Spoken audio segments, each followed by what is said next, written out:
All right. 5 more Leetcode problems. Oops.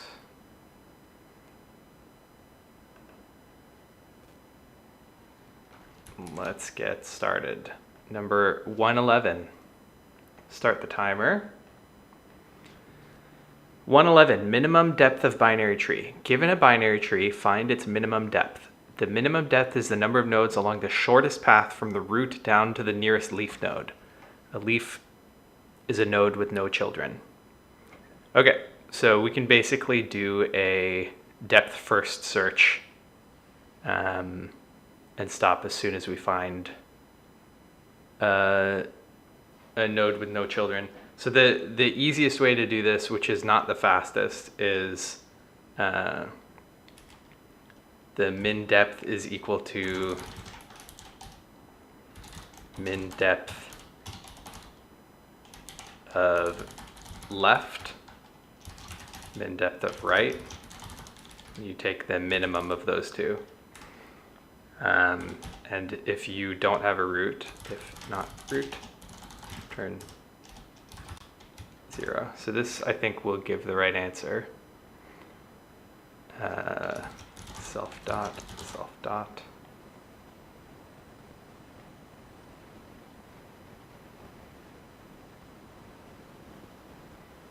Or, sorry, this needs to be 1 plus because you're going down a level.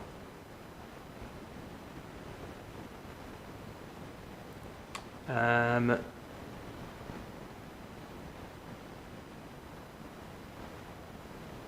did I get the wrong answer on something? Oh, it's not if not root, it's if root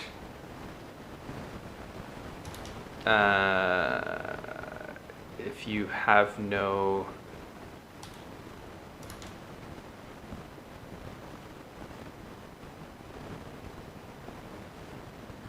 it's if you don't have a left or right. If root dot left, if not root dot left and not root dot right, return 0. But what is this going to do for ones where it's none?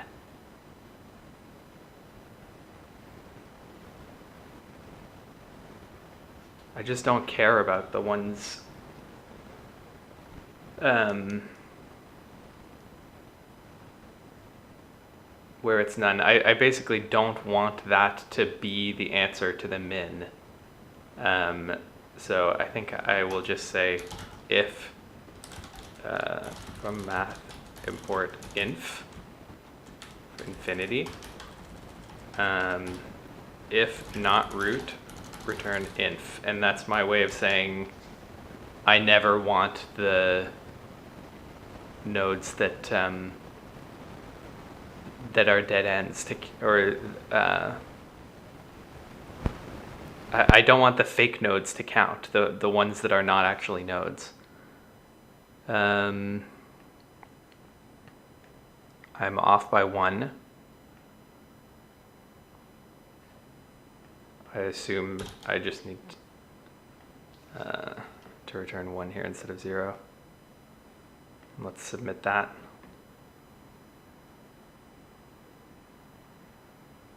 And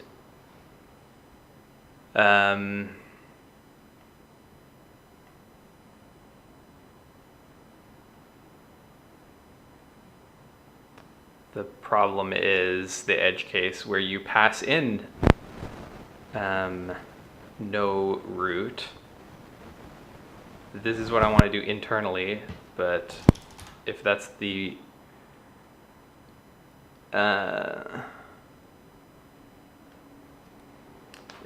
actual input, I don't want to say infinity. So this is kind of silly, but def rec. I'm just going to do, I'm going to have a helper function that is the recursive function that just does what I want internally. And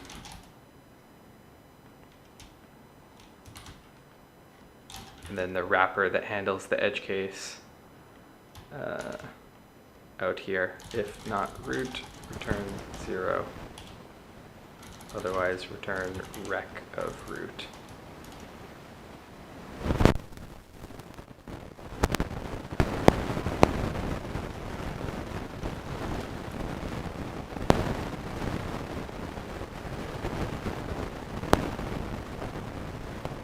Okay, so this works. It's not the best answer, as we can see, and that's because I'm doing redundant stuff. Once I've already found the shortest path, I shouldn't continue comparing all these other paths and finding their minimums. Should be able to shortcut once I've already found the shortest path. So let's just delete all of this and start over and do a better answer. So if not root, or let's define a queue. Queue from collections, import deek. Don't know why it's called that, but that's what the queue structure is called in Python. Queue equals deek. It's going to start with the root in it.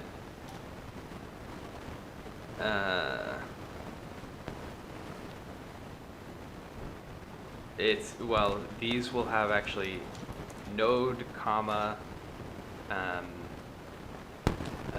depth. Though it should start at 1, because if you're a single node, you're a depth 1 tree. Okay. Let's add the if not root return 0 for that edge case. Alright, so we've got our queue. While there's still stuff in the queue, we're doing a depth first search, by the way. We're going to be starting with this, and then we'll do everything in the next level, and then everything in the next level, until we find a node with no children.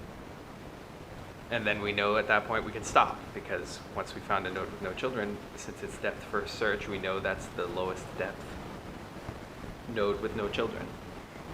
Okay, so while queue,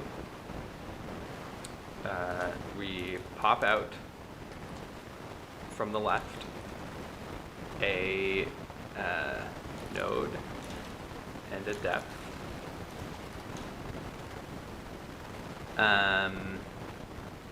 If node.left, if not node.left, and not node.right, we've found it. So return depth. That's the depth. Otherwise, we put the children back in the queue. So if node.left, queue dot append node and depth plus 1. Or sorry, node dot left. Then we do the same for the right. And then at the end, we shouldn't be able to get to the end. There's always going to be an answer. Here's where we could do return 0 and get rid of our thing here. The only way you get to the end is if you don't go through the queue. So let's submit this. Then type has no attribute left. Oh, no, we do need our our thing. We just, this can never happen. We can never get here. Raise exception. Not possible.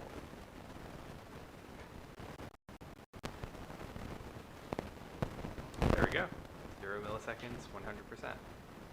On to the next one.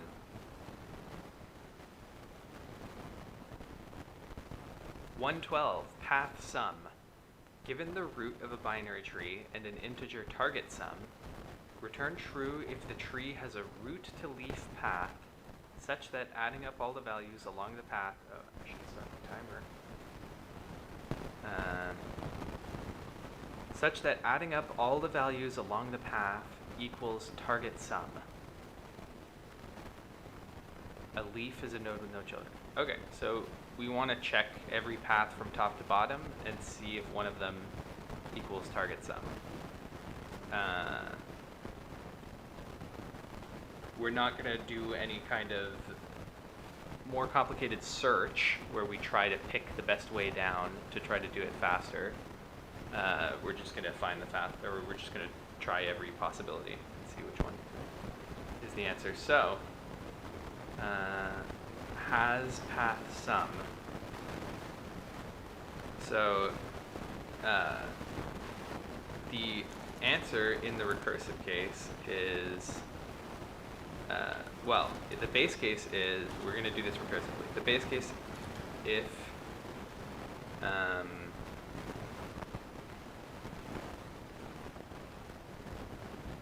no, we don't even have to, the base case will come out naturally. Here, the base case is if not root, return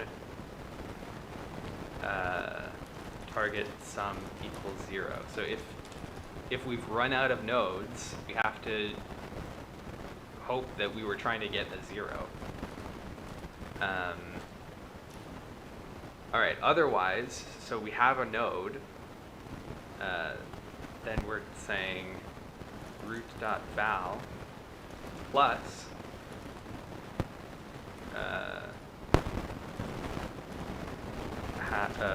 self.has path sum of left or of right. So if either one of these, or sorry, has path sum takes 2 arguments. So in both cases, the sum should now be equal to root.val target sum minus root.val. So here, if in the example, if I'm looking for 22 and I start with 5, then I'm looking for 16. Either here I'm looking for 16 or here I'm looking for 16. So now if I go down this path and then I have 4, now I'm looking for 12. That's what will make the path be sum to the target sum. So let's see. Yes, I think it's already working. As long as you say 4 here.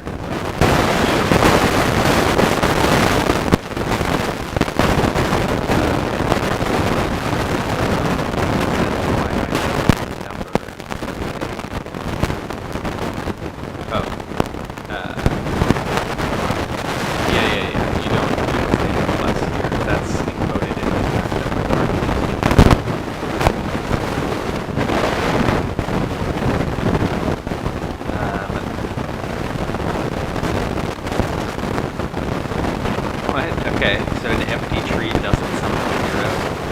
That's a weird edge case that they're throwing at me.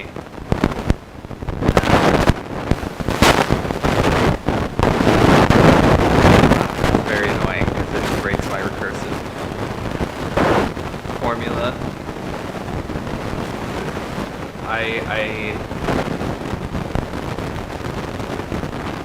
I'm trying to think of a cheap way out of this. I could move this into a new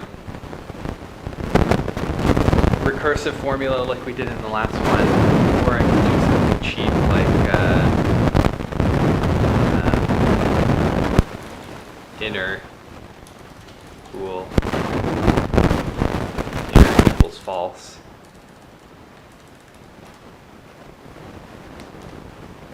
If not root and not inner,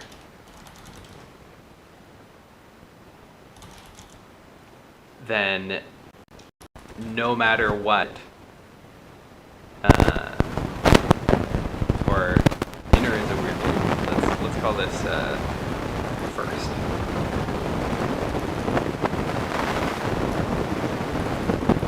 So if it's being called, if this is the first time you call this, then there's a different rule for what the root needs to be equal to. otherwise we go by the recursive rule that makes it work, which is target sum equals 0. So let's submit that. I don't like this. Okay, we've got a wrong answer.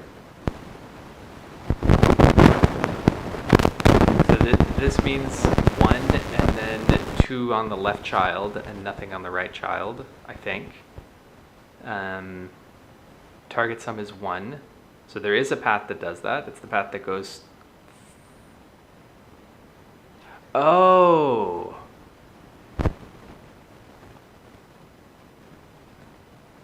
You're not allowed to stop. So my algorithm is saying you could go 5 and then 4 and then go right and be done.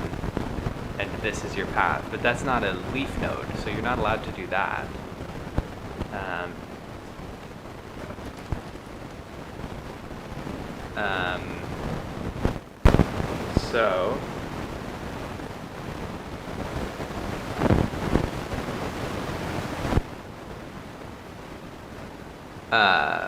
So you're only, you're not supposed to, okay.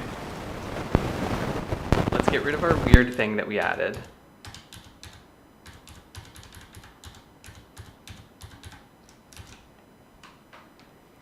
If there's no root, that means false. If you have a root, but you don't have a left or right, then you're a child node. If not root.left and not root.right. So this is where we can compare you to target sum. Or where you want the sum to be 0 at this point, because now you're at a leaf node. If you're not at a leaf node, you have to keep going.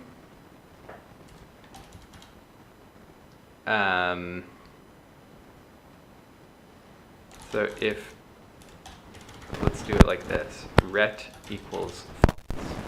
Ret's going to be the thing we return. Return ret.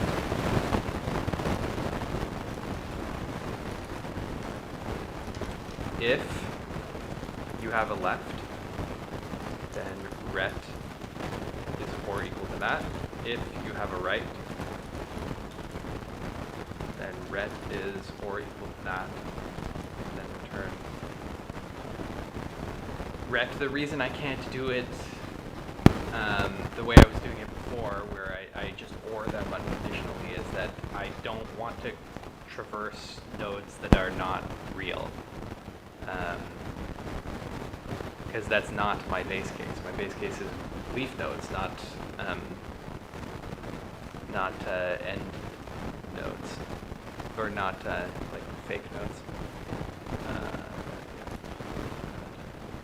Pull in there.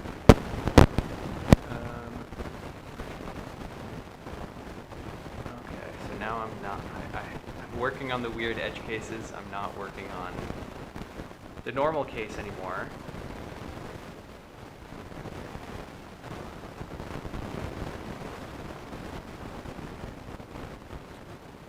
It's hard to know why. This is this example.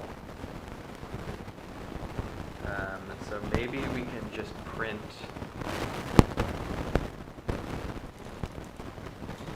root.val and target sum and see where we are on the way.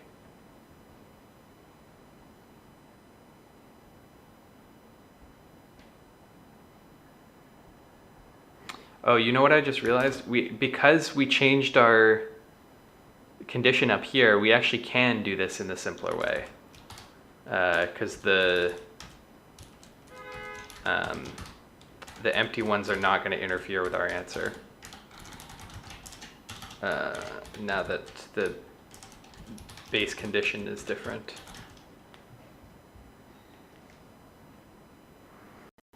Though this should give the same answer as before, which is not working. So let's now put the print statement. Print root.val target sum. All right, so how are we actually traversing the tree? Yeah, let's do that after this. So at 5, we're looking for 22. At 4, we're looking for 17. Oh, earlier I said 16 and 12. I was just doing arithmetic wrong. 22 minus 5 is 17. So at 4, we should be looking for 17.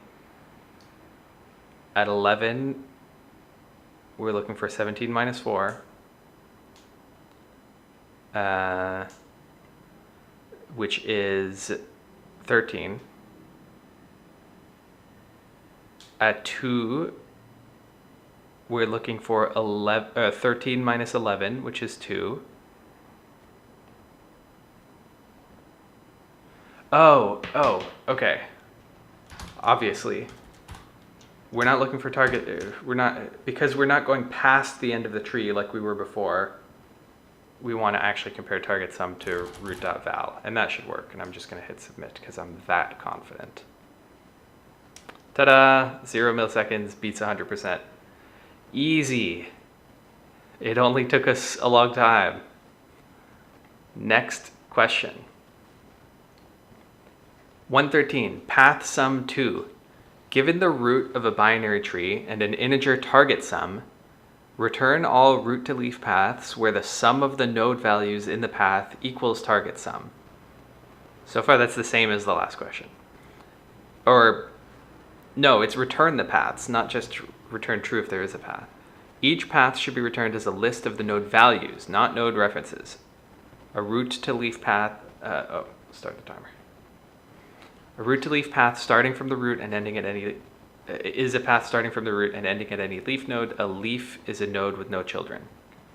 Okay, so we're doing the same thing as last time, but we're returning the paths this time. So if not root, return empty. If not, if we're a child, if we're a leaf node, so if not root.left and not root.right, this is a leaf node. You return, this is an if, so if root.val equals target sum, so if you're at the end of a path that works, then return root.val, else return empty list. So you're at the end of a path that does not work. Now the recursive case is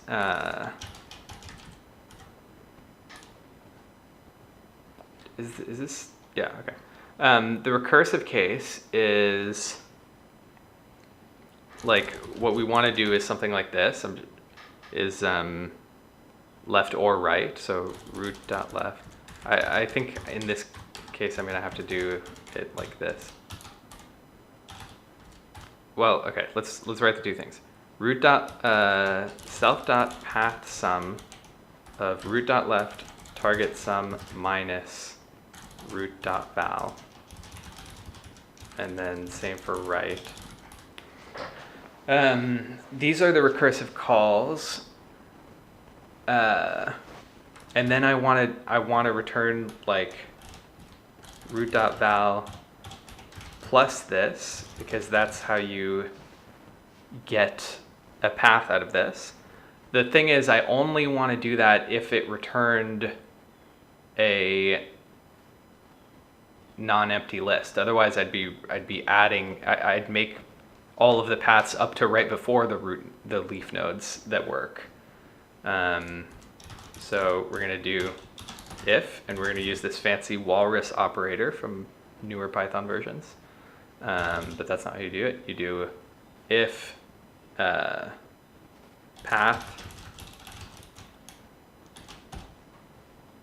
return this plus path, and then we'll do the same thing but on the right.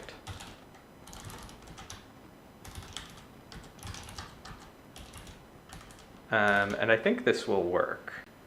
And oh, I'm never combining answers, so that I'm only returning one path with this answer.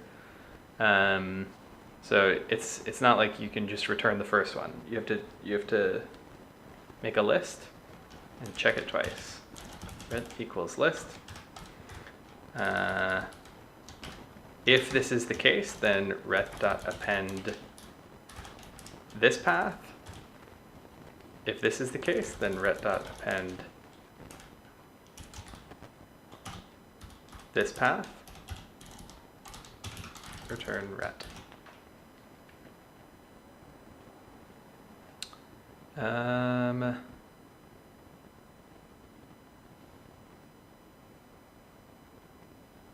How did I end up with nested? Oh my god. 1 second.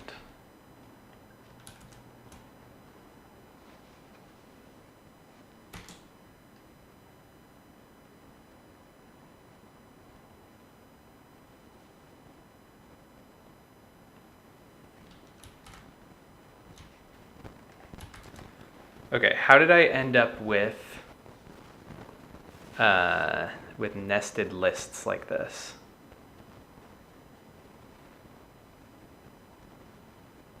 That's confusing because path is always a list. Oh, sometimes it's okay. Oh, okay. Sometimes it's a list, sometimes it's a list of lists.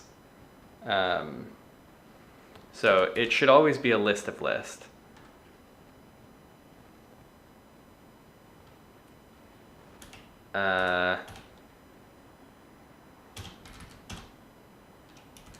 All right, I'm gonna continue doing empty lists for things that are not the right answer. I'm gonna do a list of 1 for these, and that should work. Because now the empty lists are still falsy, but they still are technically lists of lists, just with no elements. Okay, I said it should work, and then it did exactly the same thing. So how am I ending up with nested lists?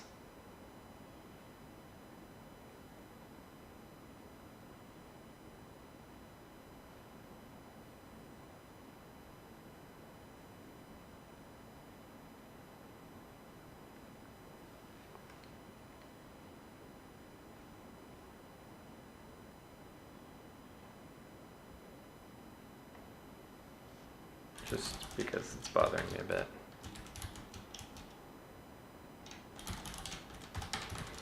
To be using the same variable for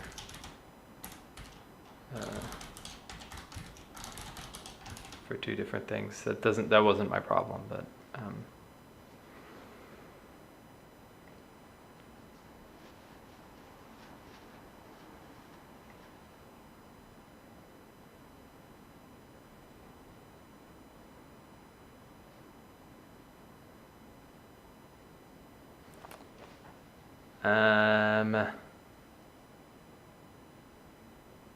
oh, because this isn't returning a path. Okay. Left paths. For path in left paths. Path.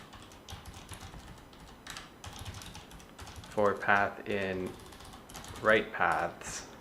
Path.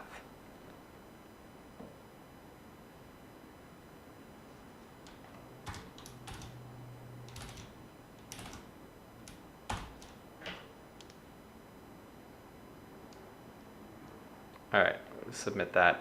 I think we can make a few small improvements. So I don't have to check if it exists first, because I'm already going to iterate over nothing if it doesn't exist.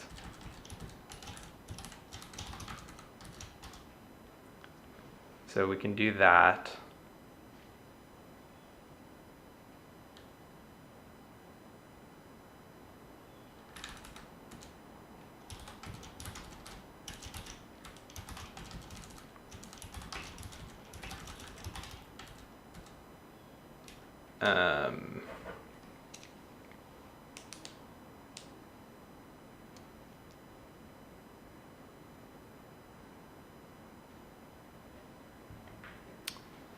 Yeah, that's the only quick change I can make. I'm wondering, how do you get all the way to the left here? How do you get much more efficient than this?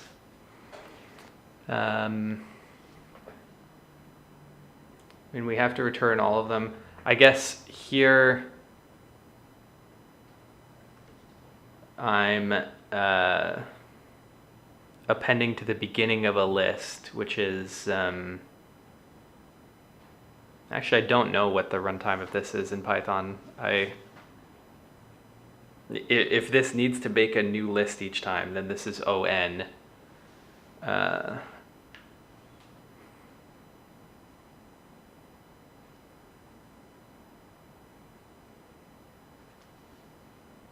So a slight improvement would be to use a linked list and then convert it at the end, or append to the end of the list as we go and then reverse it at the end. But I don't really want to do that stuff for this problem. Anyway, okay. Yeah, this is the solution. So next problem. Start the timer. 114, flatten binary tree to linked list. Given the root of a binary tree, flatten the tree into a linked list. The linked list should use the same tree node class, where the right child pointer points to the next node in the list and the left child pointer is always null. The linked list should be in the same order as a pre-order traversal of the binary tree. Interesting. Okay.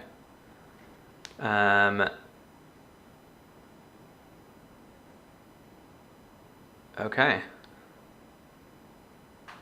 So we basically need to do a pre-order traversal and modify the tree as we go, though that's going to be hard because we want to go left and then modify the tree right. So like the easy thing to do would be to make a new tree. Like we could easily do the traversal, make a new tree, and then return the new tree. But it specifically says to do it in place.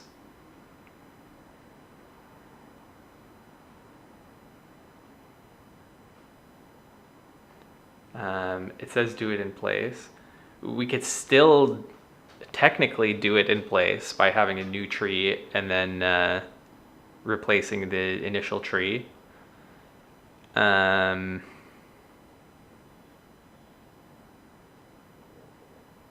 might defeat the spirit of the question. Something that these questions sometimes consider is the amount of working space that you're using. So the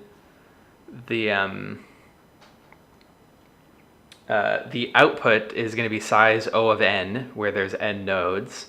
So if you store a copy of the output as in your working space, you're still using O of n because you're just using 2 times n. But sometimes you don't consider the output as part of your working space, and so if you make a copy of the output, that might bring you to O of n when you could have done it with a constant amount of space, O of 1. So we're gonna think for a bit about whether there's a way to do this actually in place while using a constant amount of extra space.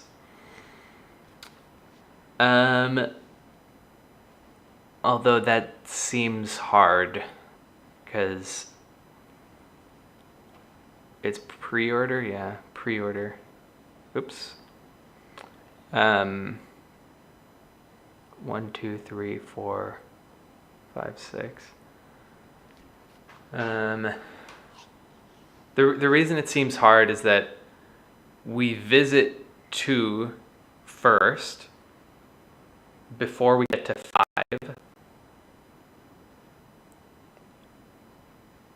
But we're replacing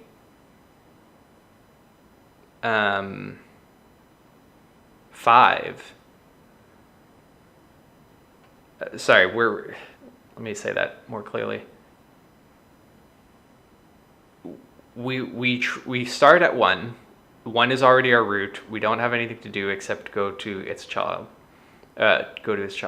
We want its left child to now be its right child. That's always the case, right? You always want to take the left child and move that to the right child. But now you've lost the reference to the right child. So when you come back up the tree,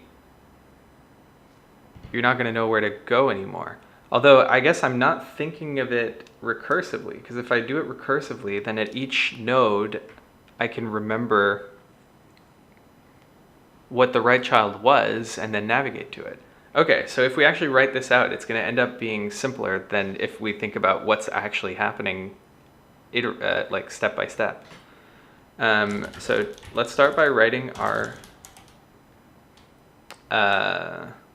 pre-order traversal.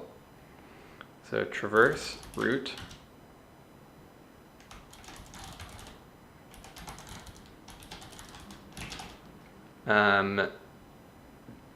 pre-order means you traverse root.left first, and then yourself, root.val, and then root.right.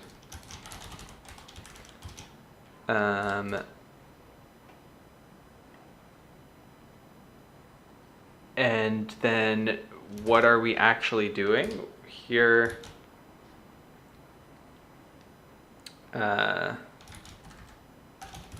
what we want to do is left node becomes right node. That's one of the things we're doing. Actually, I should have thought maybe a little longer. Left node becomes right node. Where does the right node go?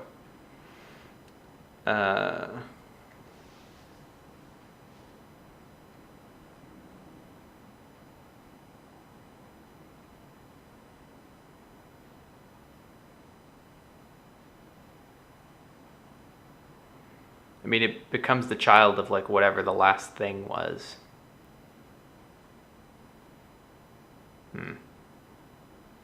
All right, let's do this with the ON working space and then see if we can figure out a better way. So that would be like you start with a ret here.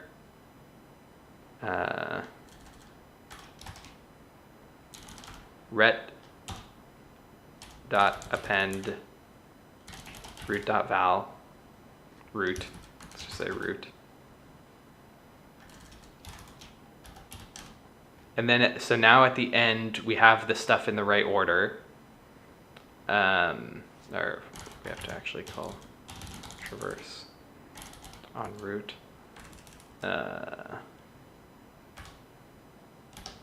If not root,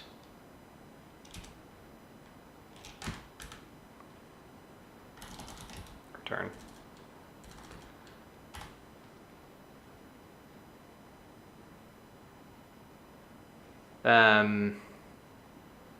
So at this point, we have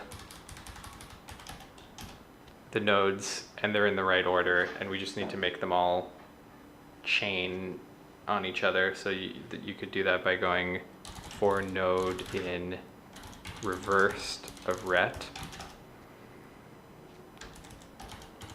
Prev equals none.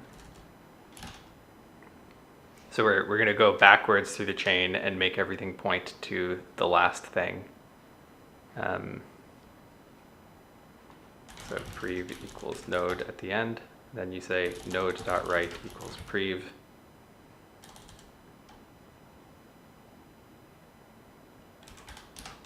Node.left equals none. So that will work. It uses the ON extra space. Okay, apparently it will not work. I'm missing a bunch of stuff. How did I miss it?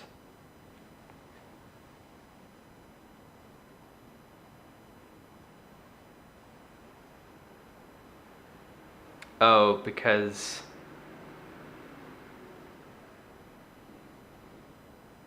No, actually, I am not sure. How did I miss stuff?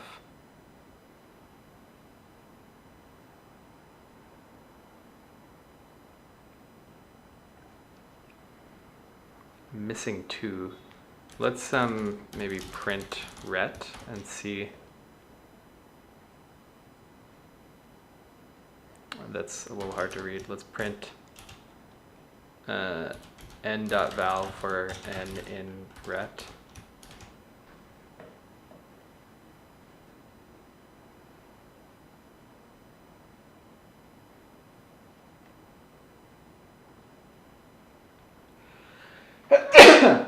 Excuse me. Okay, first of all, I'm doing an in-order traversal instead of a pre-order traversal. So let's try that again, because that was not the right order. This is the right order. Oh, and it works now, so I guess that was the problem.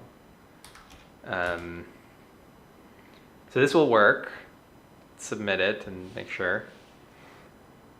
0 milliseconds beats 100%, but we're not satisfied. Because we're using all this extra working space. Is it possible to do this in one go, to modify the tree as we're traversing instead of remembering the whole order that we need? Let's think about it for a little bit more.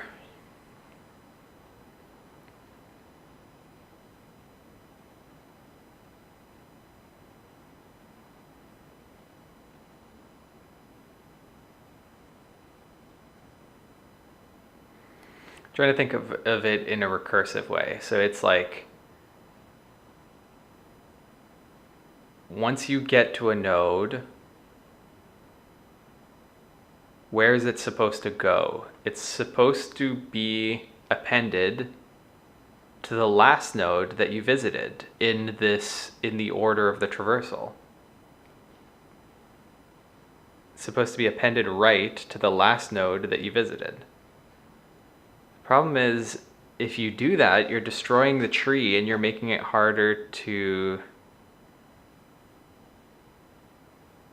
backtrack. But you're not actually, because we've already got the stuff in working memory by the time we ever get to the next node, by the fact that we're appending it to the previous node. So if it's previous, we've already gotten to it, which means we've already been in this scope, which means we could already store the values that we care about. So let's try this again. Maybe this does work.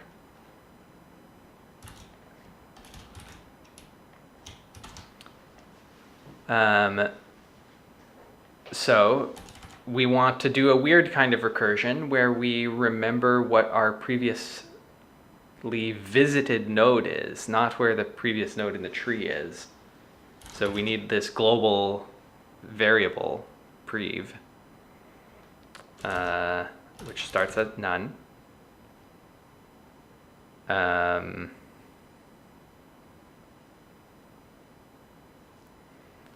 Then as you traverse,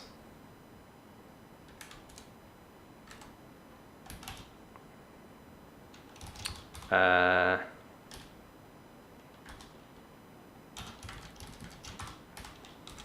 thing we want to do at each step is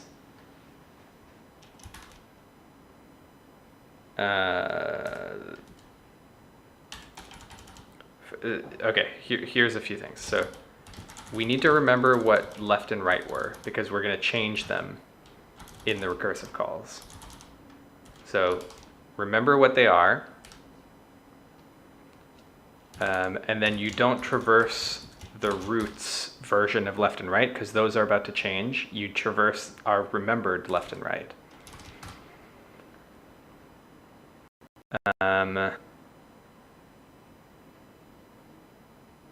So here what you do is previous.right is equal to root.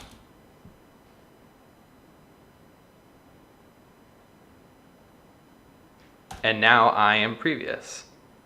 Prev equals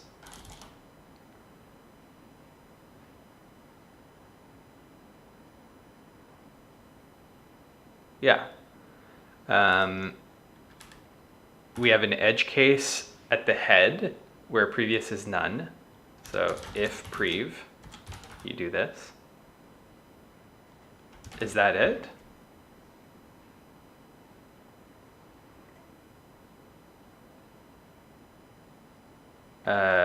Yes, because I don't have an equal sign here.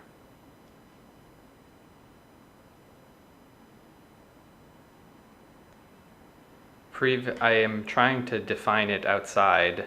Is this where you have to do this non-local thing? No. Okay, so what's the problem? Why does it, we gotta figure out how Python scopes work a little. Cannot access local variable prev where it is not associated with a value.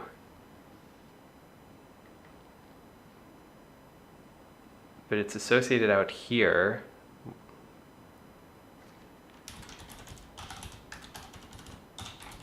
Non-local prev. I actually don't know how non-local works. I think I've never used it. Global.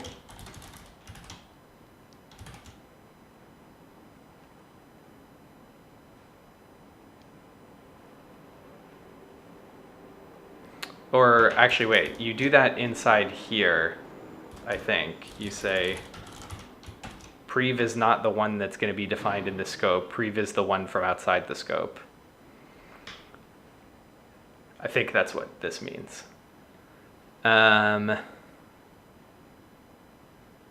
So I ended up with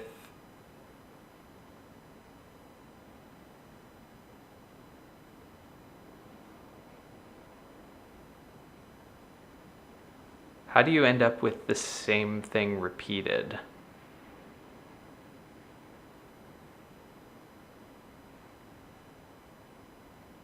How's that even possible?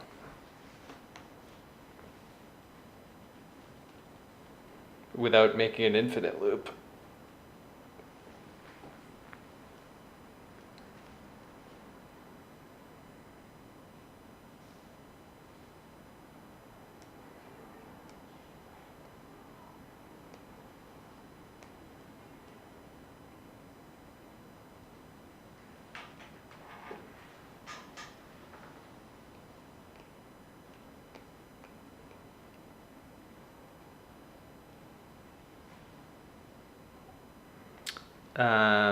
Interesting. Well,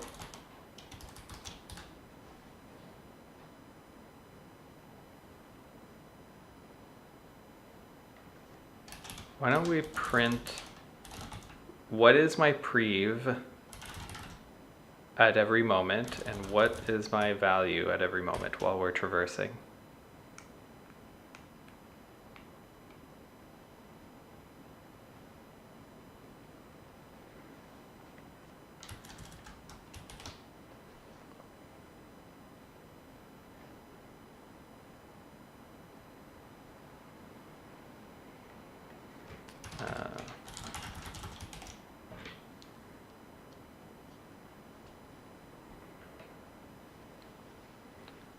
So prev goes none, 1, 2, 3, 4, 5. That's exactly what we want.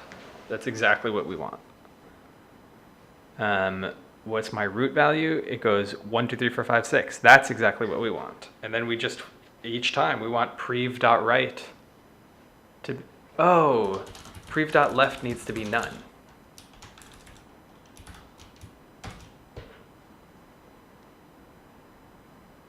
Okay, submit. Slower, interesting.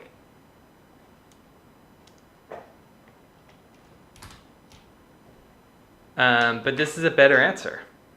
Or I mean this, yeah, this is algorithmically O(n), same as the last one, but O(1) working space, whereas the last one needed to store a whole copy of the database, or of the tree, and then traverse it. So this is technically 2n. So this is a better answer. I'm not sure why it ended up being slower. Oh, okay. Well, there we go. It was not slower. Okay. On to the final question. Hard. All right, let's do this. 115, distinct subsequences. Given two strings, S and T, return the number of distinct subsequences of S, which equals T. The test cases are generated so that the answer fits on a 32-bit signed integer. Example, rabbit, output 3. There's 3 ways you can generate rabbit from S by taking characters in order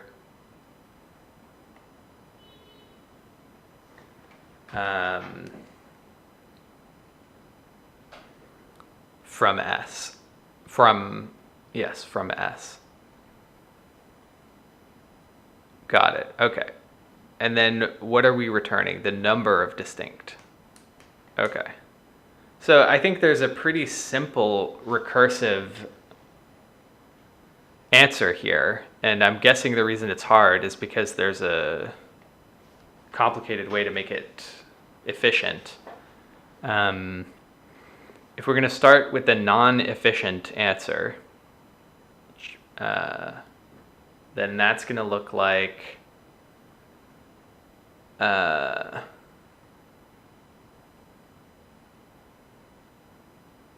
it's basically like you have S, you're trying to make T, take the next character that you can that works. So it's like for each car in S that works, recurse with S sliced starting from there and T starting one character later. And here's a optimization.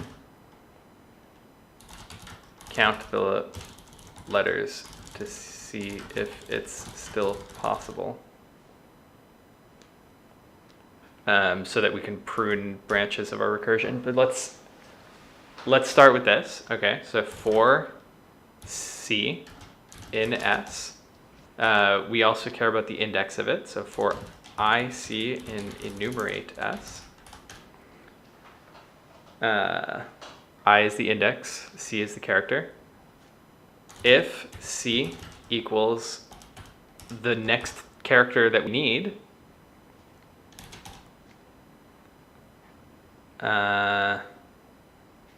then we're counting the number, like ret equals 0. So there's 0 ways to do it so far until we count the successful ones. Self.num distinct would be S starting after I and T starting after T0.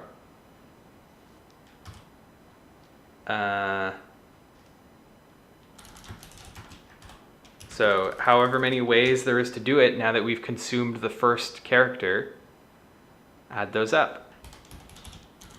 Return ret. Base cases, if not S and not T, 1. So we made it. If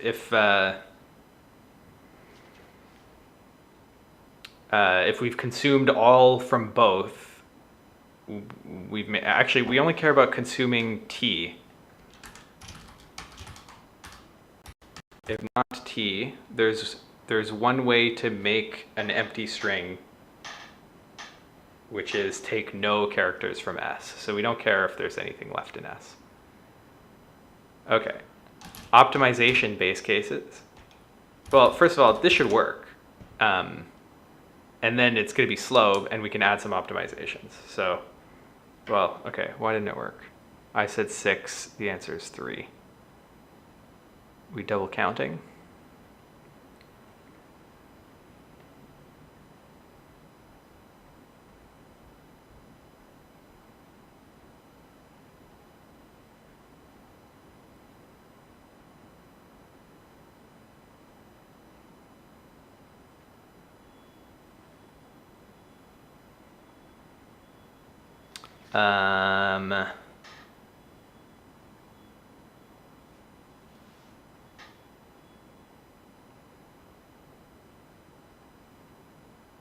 How can we be double counting?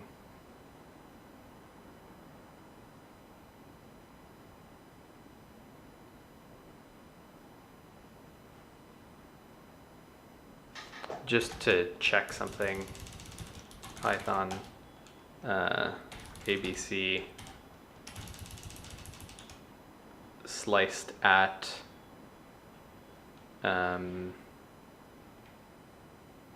two, slice of 2. So it includes I. I don't want to include I.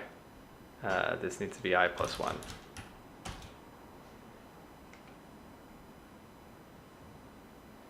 Okay, so this works, but it's not efficient yet, and we know some optimizations. We can exit early if we already don't have enough letters to do the rest of the solution. So the quick way is count the total number of letters. That would be like this: if not, or if len of s is less than len of t, you're done for. There's not enough letters in there. And then the next thing would be if from collections import counter, if counter of s is like is not a subset of counter of t, which is not a thing, but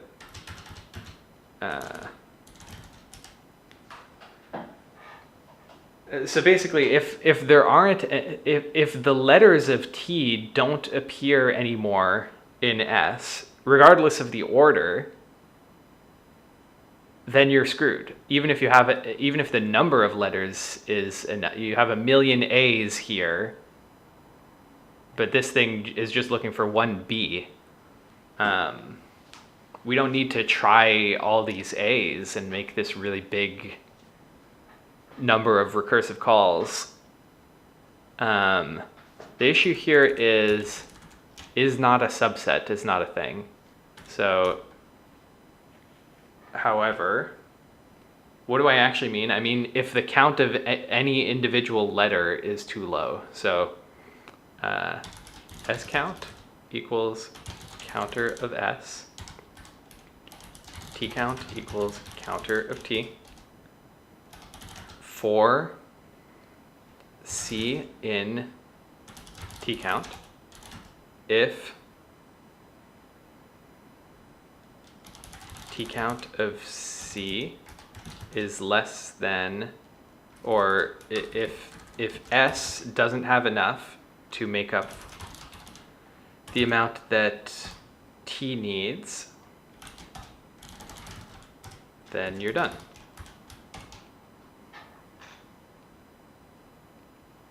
Let's submit that.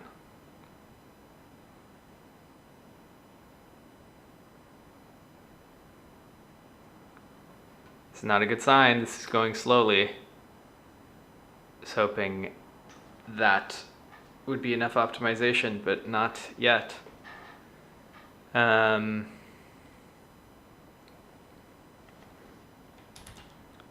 Okay, so how many ways are there to make this string? There are no ways to make this string.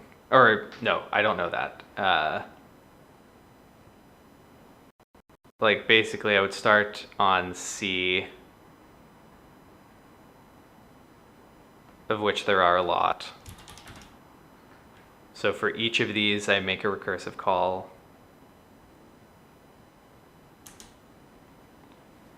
Which you would have to do.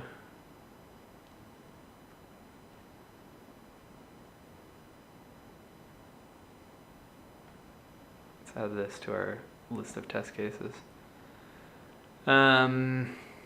So what trick could we use to make this example go fast? I really thought we would get there with this thing, the counting letters.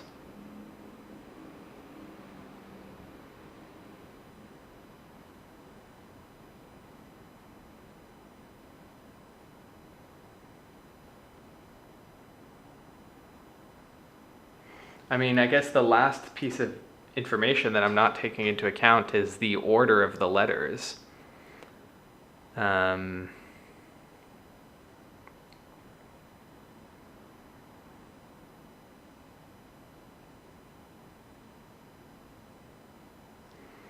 Which is kind of the only thing that matters. I guess we could replace all of this if we had a fast way to tell if the remaining letters appear in the right order.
Is there a fast way to tell?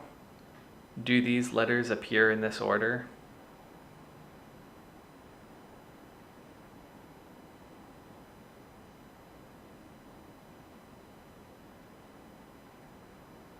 I mean, they definitely do in this case a lot. So maybe that optimization wouldn't even speed it up that much.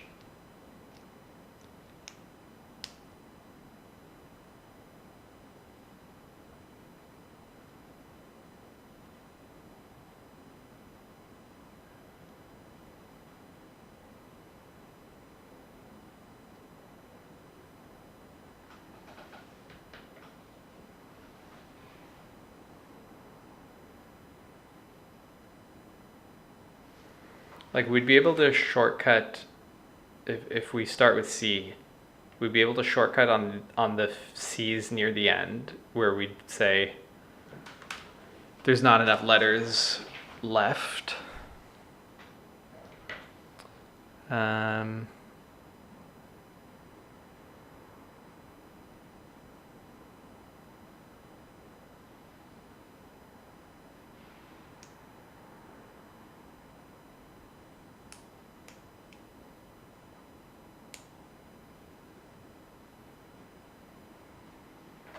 The order is the problem. So I'm thinking of something weird here. I'm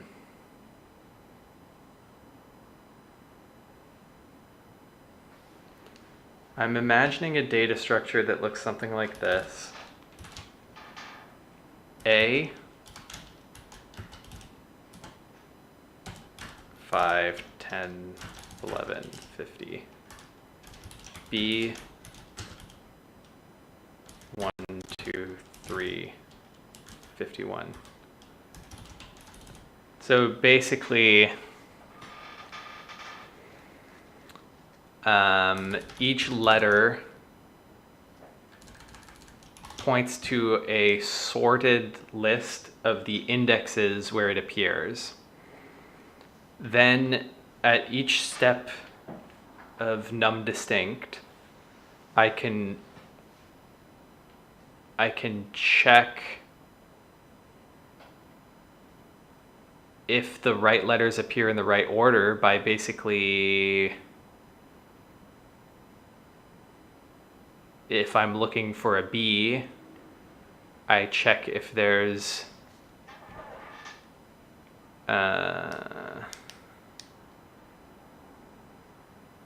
I look for what this, so if I'm looking for this string here, A, B, A, my algorithm would be, okay, pop this, now look for the next letter being higher than 5. Okay, so now it would be look for an A that's higher than 5. We go here. Now it would be look for a B that's higher than 10. We go here, we would binary search.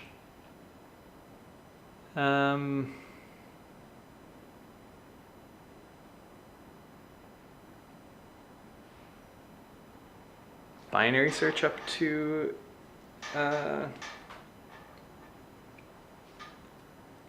up to 10, and then we'd find 51, and then we'd say find me an A more than 51, and we would not be successful. That would tell you if there's no answer. And then the game would be to find the number of answers would be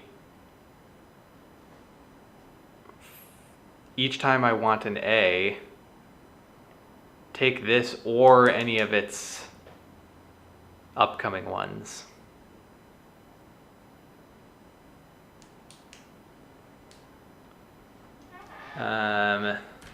So that would take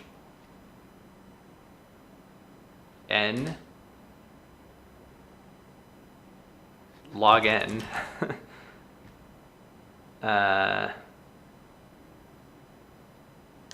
in order to say yes, there's a problem, or I mean yes, or in order to say no, there is no string that you can make anymore.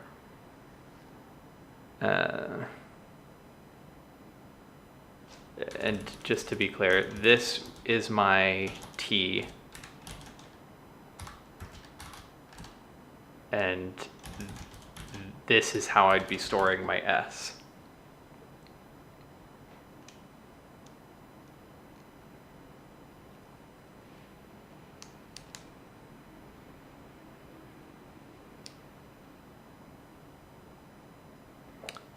How did I get to n log n? N, the length of T.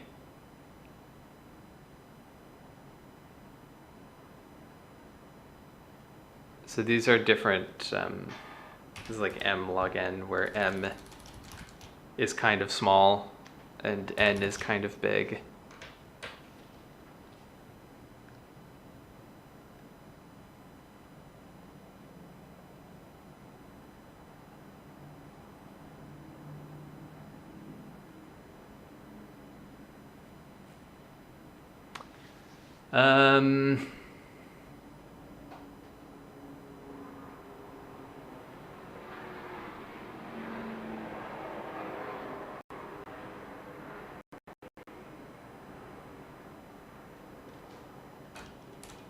Is binary search the best way to do this, or should you just... Yeah, you can't be popping every element from every letter that's less than the number, because you're gonna get up to n if you do that.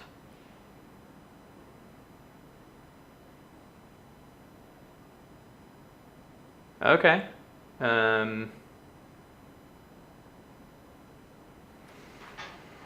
We can try it. We can try it.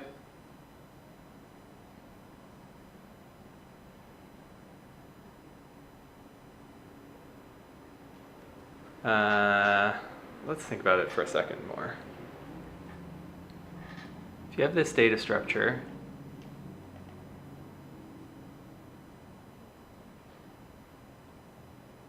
then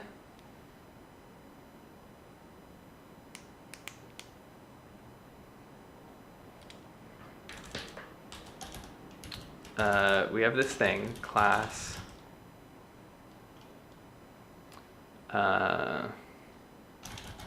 data structure. I don't even know what to name it.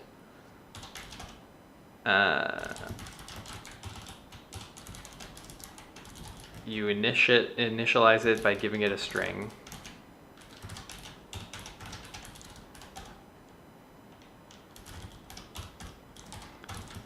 You have a method to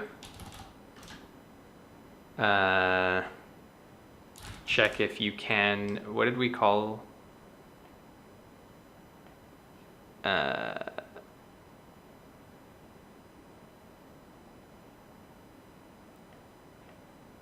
The number of distinct subsequences of S which equals T. Has subsequence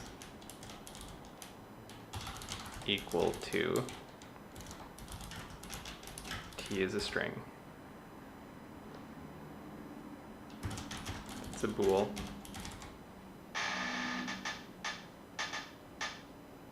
So we know initializing it would be n log n because we have to sort the, well, no, we don't actually have to sort because the string, the indexes are already sorted. So initializing it is O of n. Checking if it has a subsequence equal to T is m log n, where m is the length of T.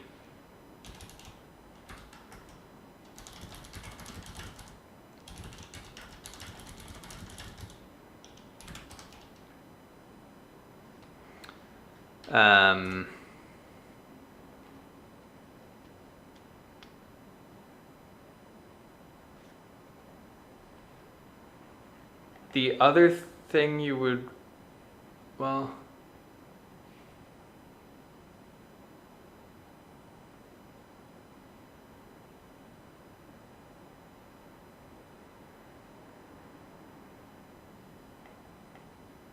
and then do we create a new one of these at each time we call this, or do we somehow pass it down and we'd have to make copies of it?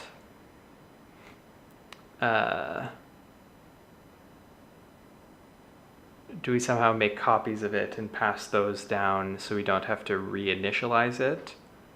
Initializing it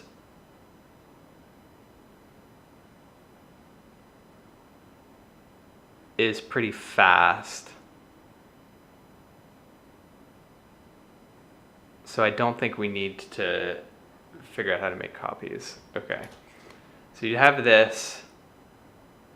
We would check our faster checks first. So if not T, if this, if the raw count is too low, and then finally data structure of S dot has, this very long name, has subsequence equal to T. If not, return 0. I think we could replace this with something that uses this, but I don't know if that helps that much. So let's try to do this. How do you initialize this Well, you'll have some internal dictionary of letters, and then you'll do for I, C, in enumerate S, self.d of C. This is a default dict. Import default dict. Where if we've never asked what goes in, if we've never assigned anything to a value, it should be a list, so that we can do this a little simpler. Dot append I, so that does what we want. At the end of this, self.d is going to be this. We're appending to a list the indexes. And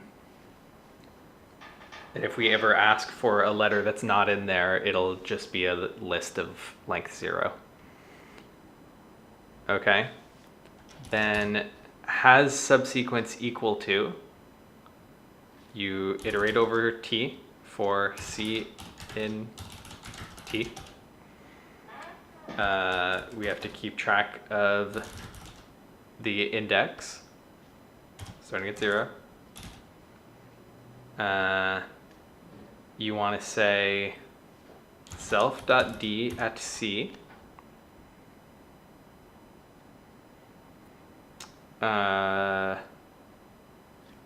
This is the list of indexes, and we want to find the one greater or equal to index.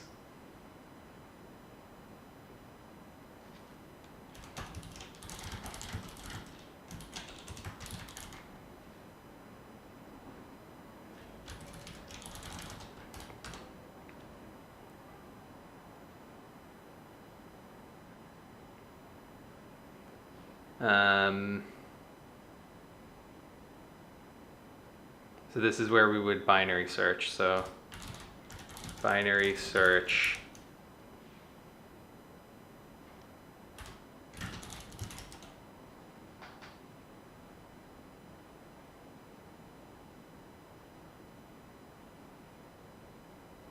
and this will be our new index.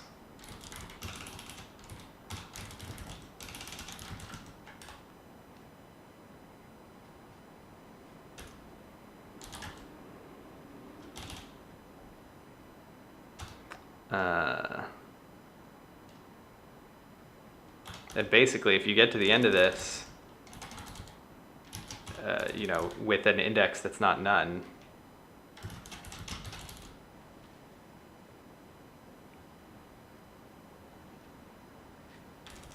you did it, and we can shortcut early if the index is already none. You shouldn't do not equal for none, you should do is not none. If index is none,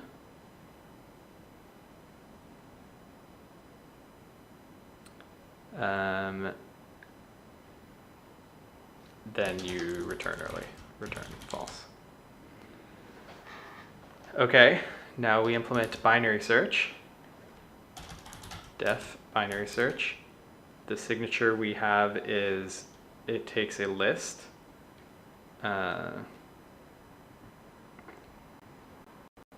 of indexes or of numbers, nums, list of int. These are sorted,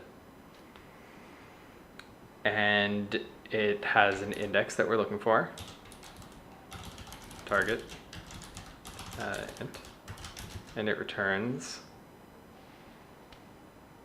an int, the value of the next largest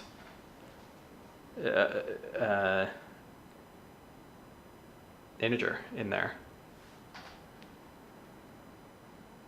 Yeah, the value of the next largest. Okay, so binary search. We're solving lots of problems in here. Midpoint is nums at len of nums minus 1 So this is the last index. The first index is 0. Divide by 2, you get the midpoint. If mid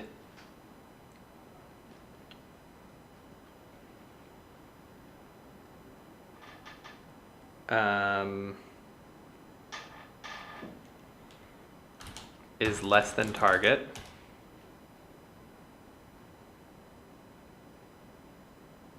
then we recurse left. Binary search. Nums sliced at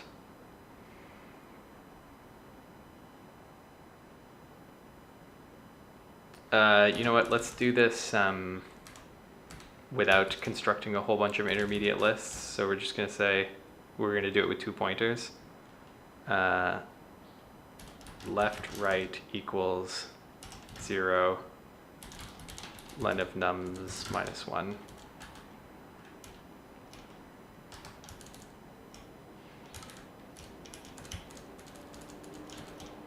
Left plus right over 2. This is in a loop, so while left is less than right.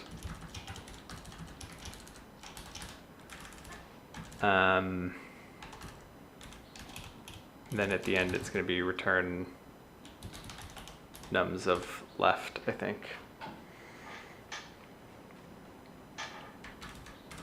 So mid is, is that. If mid is less than the target, then we are searching left. So L stays where it is, R becomes mid -1.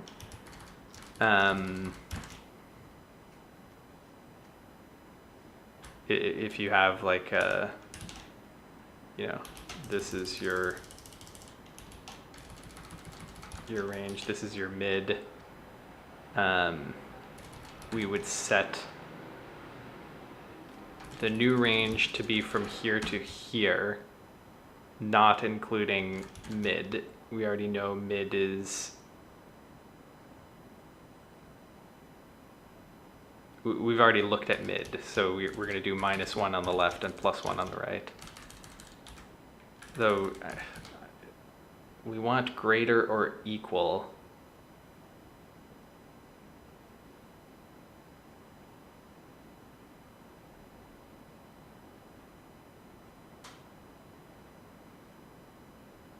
So we might not do +1 on the right. Elif mid is greater or equal to target. L equals mid.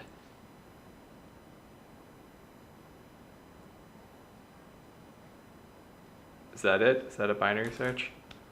There's so much stuff to that can go wrong here.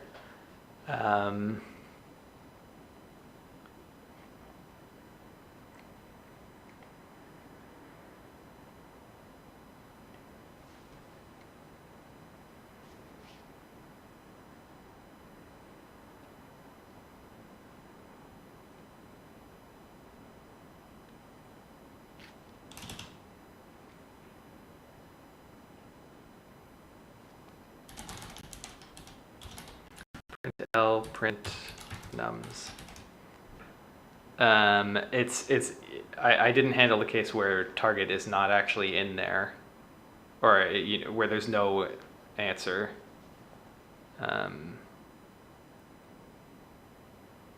Actually, print target, print L, print nums. So we're looking for 1. We should have returned 2. We're trying to find anything greater or equal. So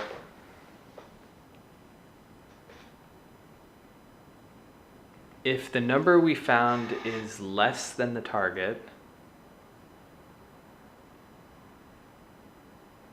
then we have to shrink and look on the left side. No, actually. this is backwards. If the number we found is less than the target, we have to look on the right side. So left is that.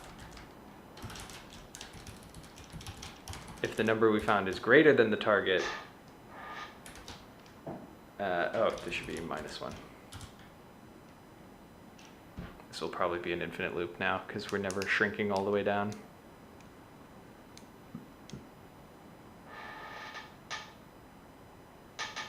Let me think about what should be off by 1, or what should be, what the 1 offsets are. So if the number in our list is less than the target, that means the first number greater or equal to the target will be on the right side, will be strictly on the right side. So that's +1. If the number we're looking at is greater or equal to the target,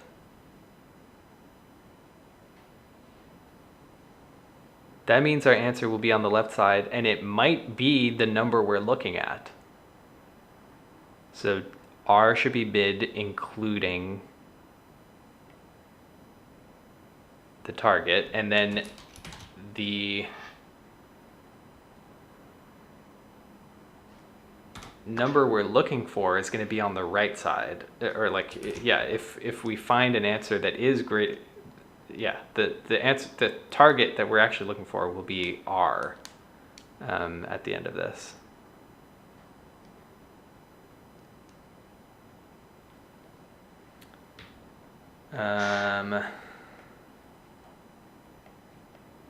And we don't get an output when, or maybe this is because we never exited this.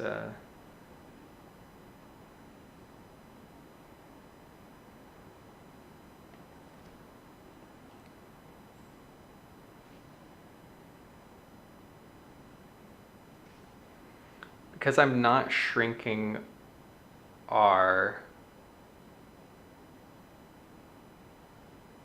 by an extra 1, we might end up in a case where you're a list of length 2 and you never shrink.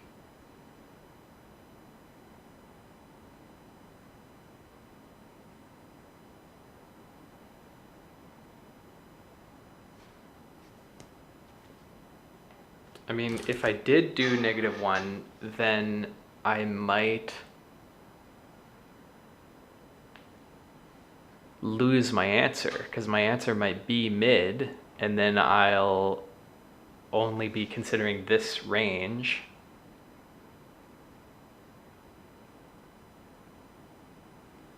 And this will terminate, but I'm not sure if it'll find the right answer.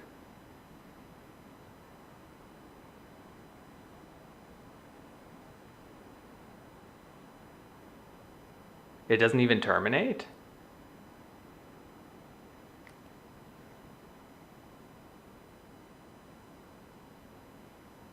I must have a more basic bug.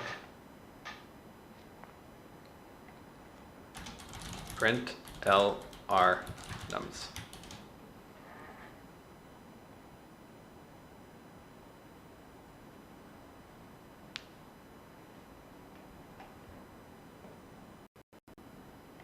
Two, 3, 4, and target. We know the target is 1. Okay, so what will we do here? Target is 1, we'll look at 3, we'll say it's less than that, so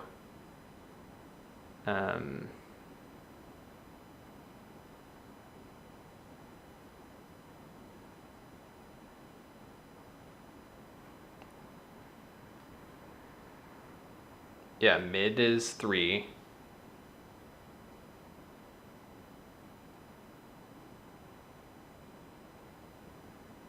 Oh. Okay, mid is 3, so mid is greater or equal to target. R should now be 0.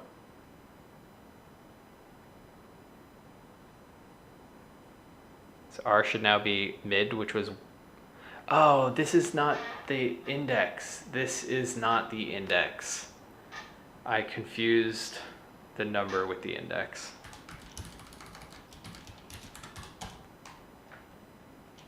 Mid index equals this. Mid index.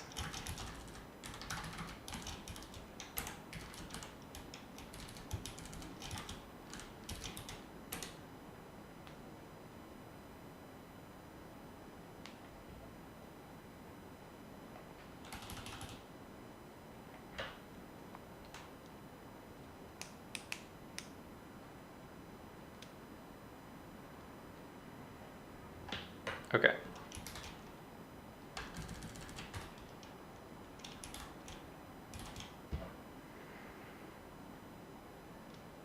Binary search, it's should be easy to write, but all the little details trip me up every time.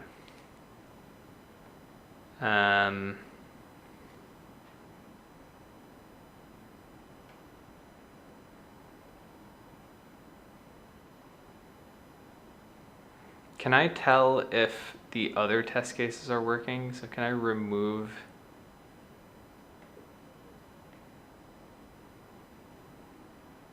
What does reset test cases do? Am I back to working with the other test cases? And it's just that I'm not fast enough still?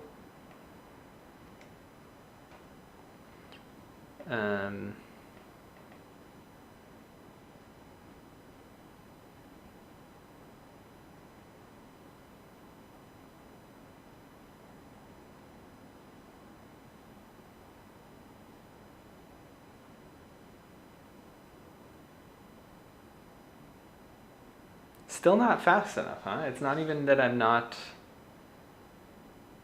Well, I guess it could be that I have a bug.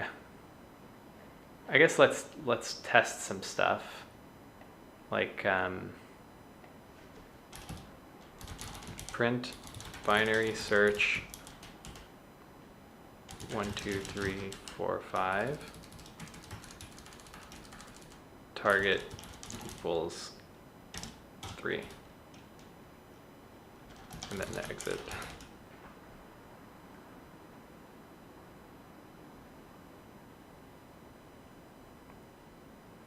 That seems to work.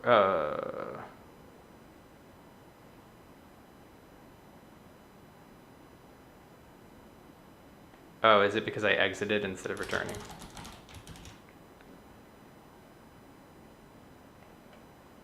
Yeah, okay. So that... My binary search, let's say I'm looking for -100, I'm expecting to find 1. Yep. Let's say I'm looking for 100, I'm expecting to find none. Yep. No, wait, I returned 5.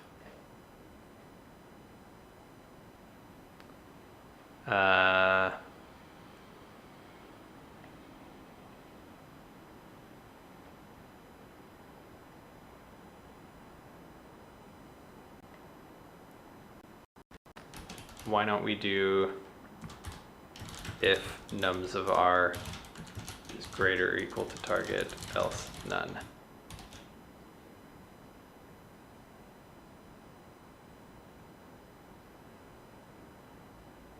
Okay, that's more like it. Well, I actually wonder if that means I was never shortcutting and that this will now be fast.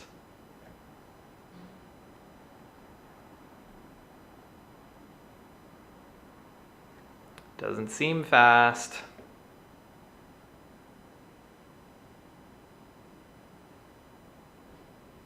Oh, wait, that's a different test case.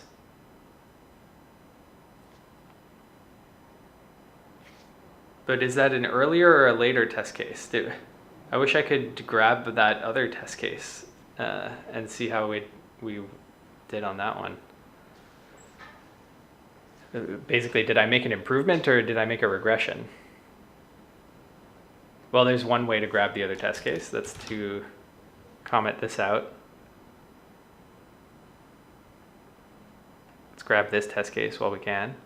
Submit and see if the last test case is earlier or later than this one.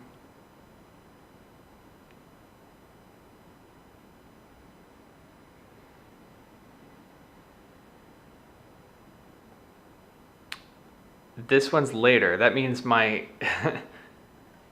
data structure thing made it slower, not faster.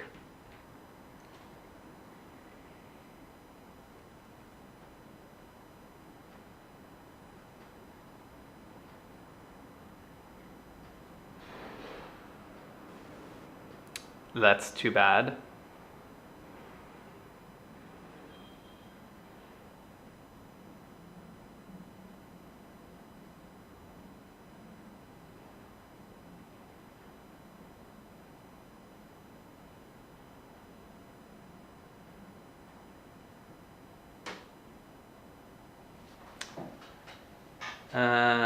So I made it worse.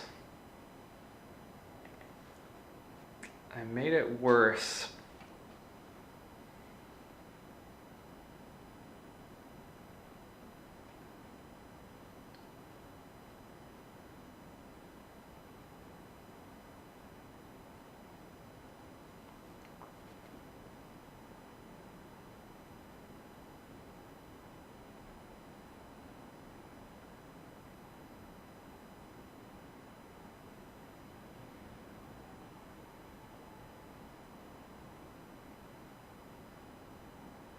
But you know what's kind of interesting is I could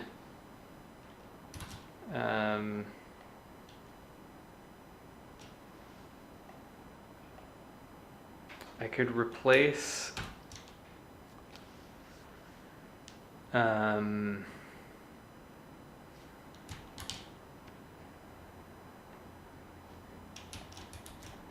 let's comment this out. Let's replace the whole, let's go all in on the data structure.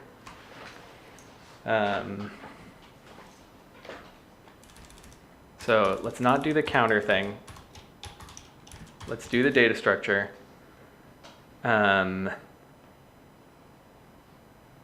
Whenever we recurse,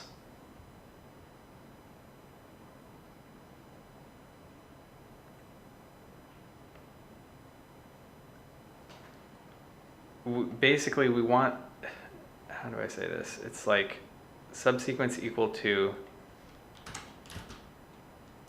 start index equals 0.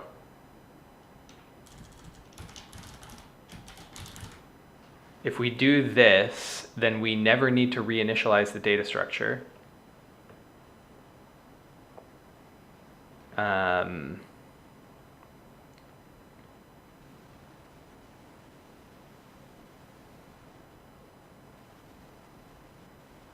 As long as we just remember what our index is as we go. So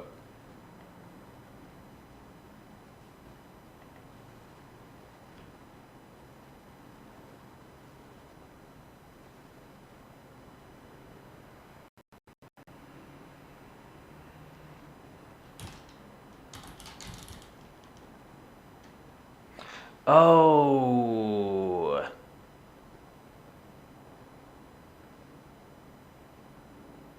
wait, I just realized something else that would help.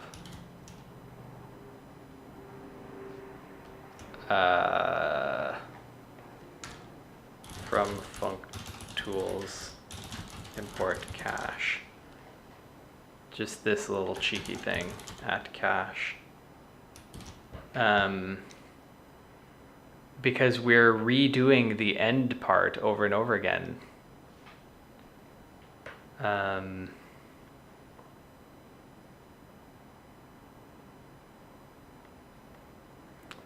What did I break?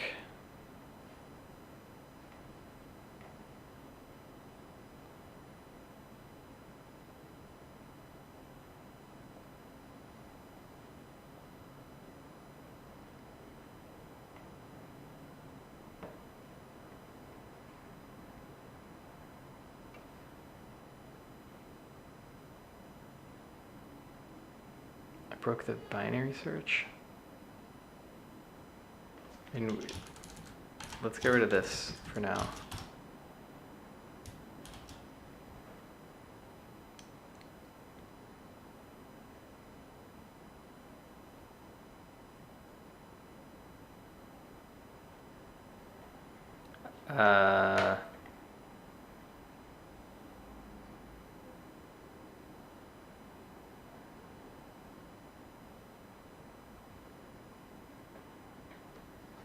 How can it be out of range?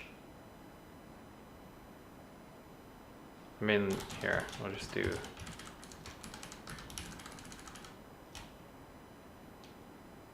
Or no, we do still... Oops.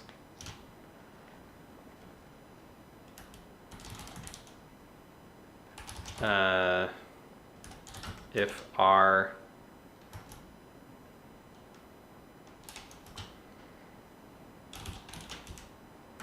is greater or equal to len of nums, return none.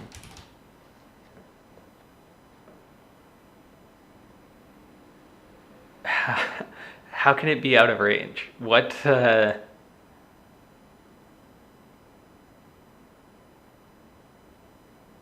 len of nums minus 1. Or no. It should be greater or equal to len of 1s, or len of nums. I'm going crazy here. Print R and nums.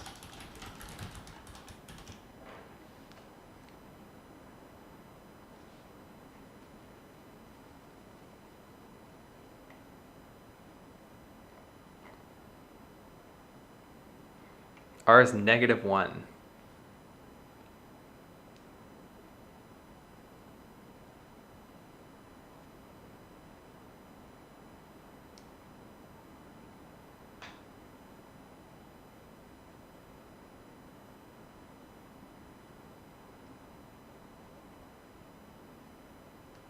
How can it get to -1? Mid-index.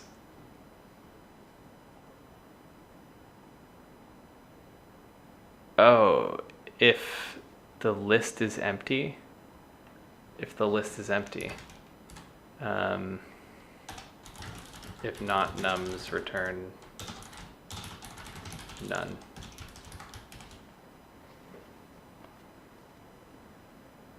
Oh my god. That's it. We just needed a cache.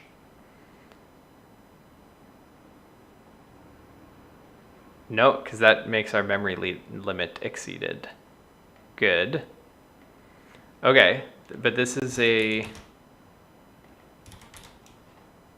Don't... This is a simple case.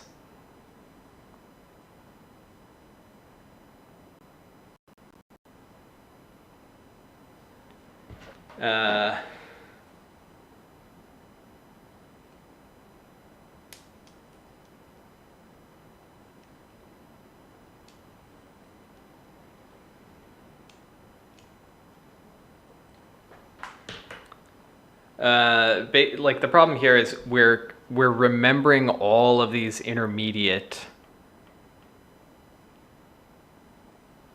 Well, actually, that, how does that make the memory limit exceeded? Because there's not.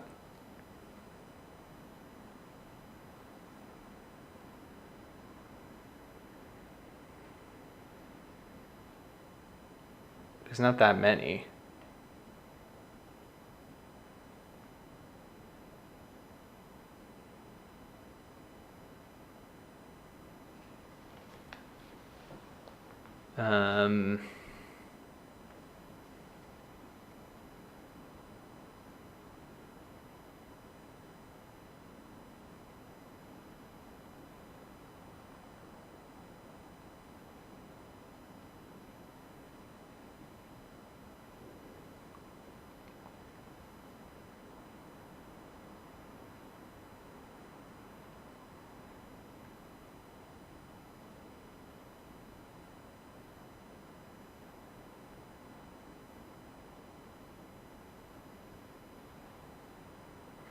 How do we end up storing that much stuff? That's what I'm trying to figure out, because we branch a lot for sure, but the caches. Oh.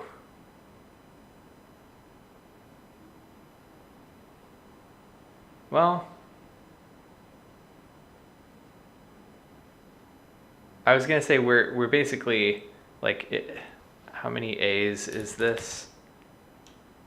Like 1,000-ish. How many here? If I grab 5, 6, 7, 8, 9, 10. It is 1,000 because there's 200 instances of 10, so 1,000 here, 1,000 here. Basically, I'm storing 1,000 times 1,000 cache results because I'm trying every combination of lengths of S and T. The thing is, though, I'm shortcutting on all the ones where S is smaller than T. So I guess that's still 500,000 because 1,000 times 1,000 is 1,000,000, and I'm only looking at half of those.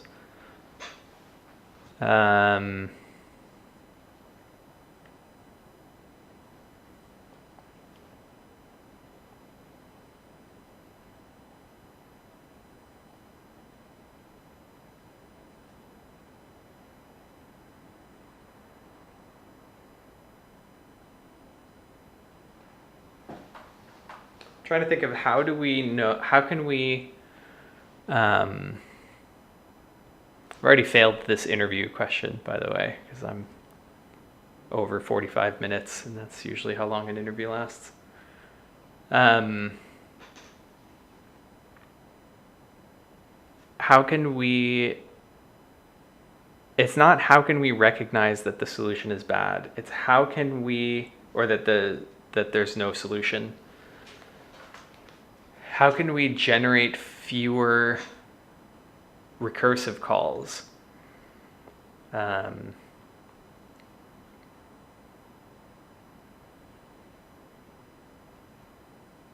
So we could do our optimizations before recursing, for one.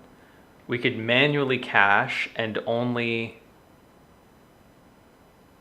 cache the non-trivial answers.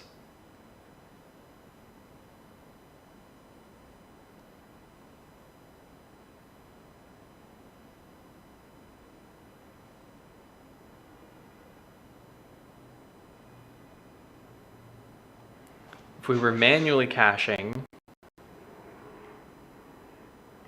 we would have a 2D array, index into I, index into T.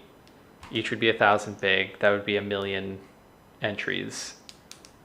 I mean, 1,000,000 integers, I was going to say it's not that big, but it's probably more than what you're supposed to store in a Leetcode problem.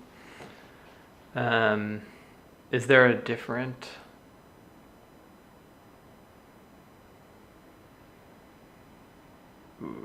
Like, is there a way to index into only one of the two strings? Like, the funny thing here is,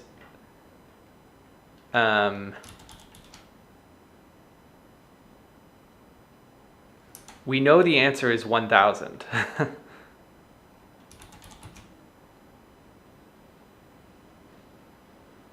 We know the answer is there's 1,000 ways to make T out of S, and that is to for each position for each index, exclude that letter A and use all the rest, and that's the answer. So technically we could recognize this answer immediately. Like, I was able to do it in my dumb human brain without storing 1,000,000 integers. But I'm trying to think if there's a way to do it without, uh, you know, if there's a way to make the answer better in general and not just care about this special edge case.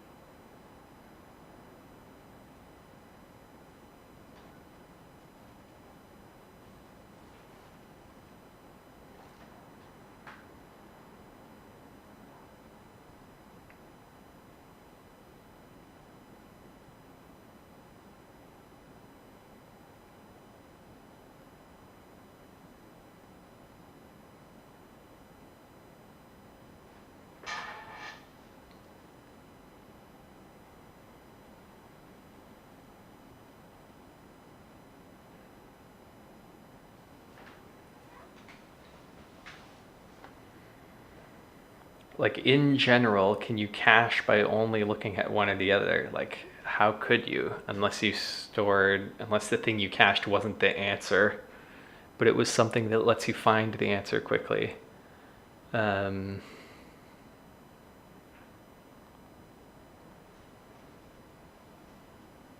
if I were caching data structure of S at each step.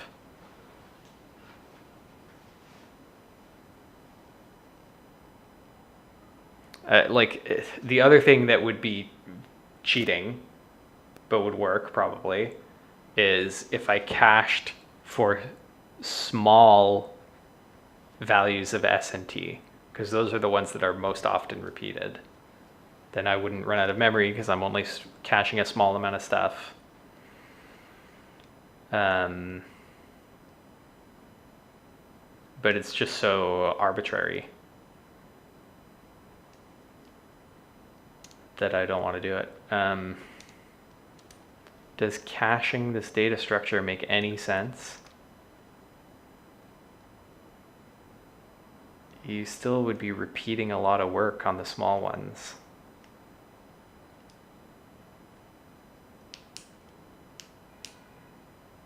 In this example, the data structure doesn't actually help. The length is 100% of the information you need.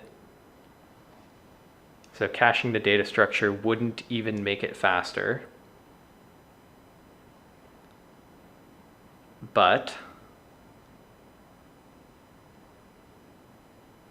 maybe this one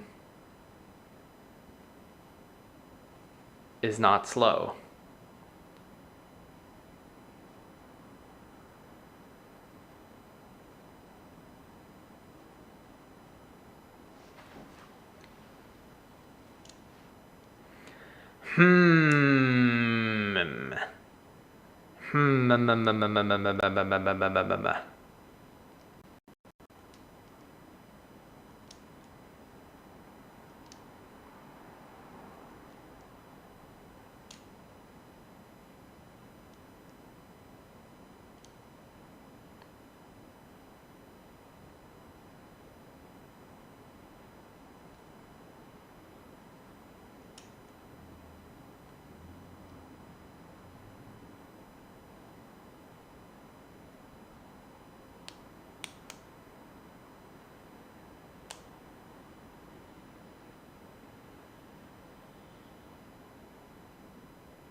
Okay, maybe 1 million integers is not that much. The problem is that we're also remembering all of these long strings. And if I change the cache to only have an index into the strings by doing it manually instead of using func tools, I'd be using a lot less memory. Like that is true. So I would be using a lot less memory. So why don't we try that?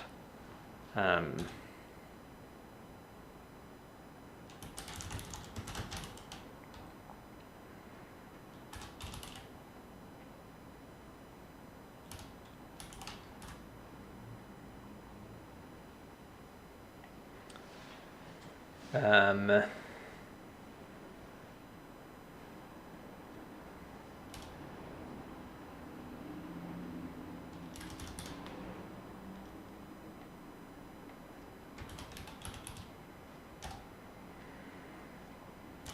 self.cache of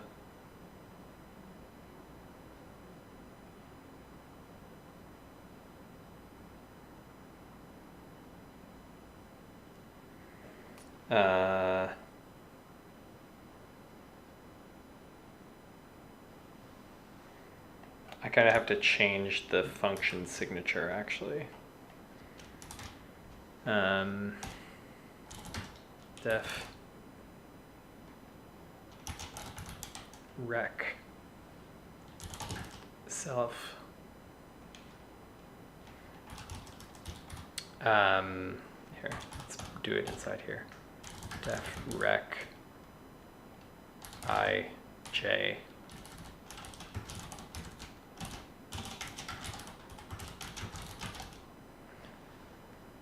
all of you go into here.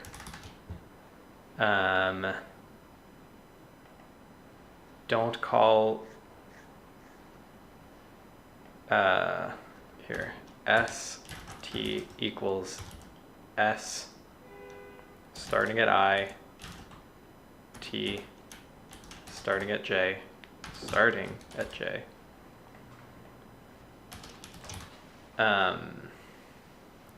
We're gonna rename these variables because I've got too much stuff called the same thing.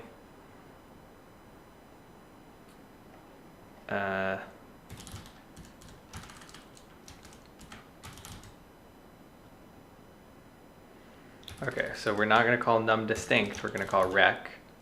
We're not going to slice the string, we're just going to pass in the index. Which has to be I plus this and j plus this. Now, I don't like that I'm overloading s and t, but this should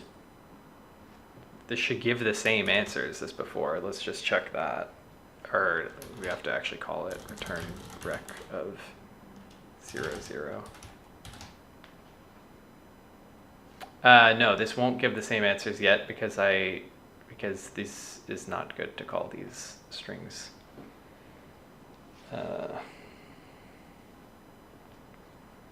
Like this. So why don't we call this source and this target?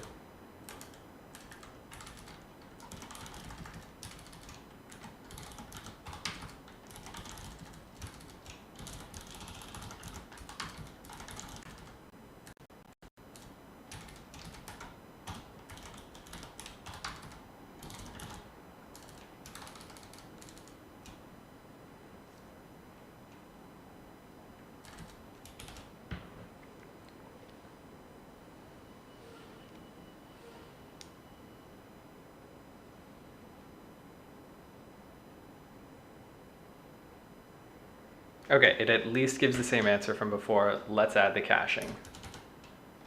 Cache equals this. We're going to say that we store the tuple ij as the cache key. So it's a dict from tuple int to int, the answer.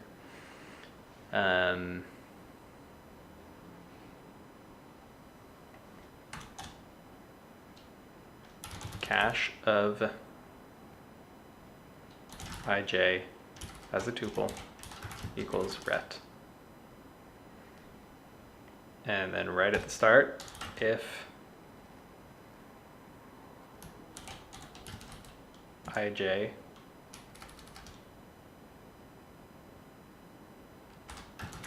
in cache, return cache of ij. So there's our manual caching. And how does that perform?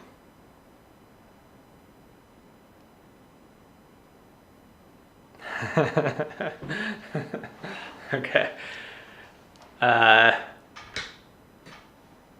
So it technically works. It's still slow AF.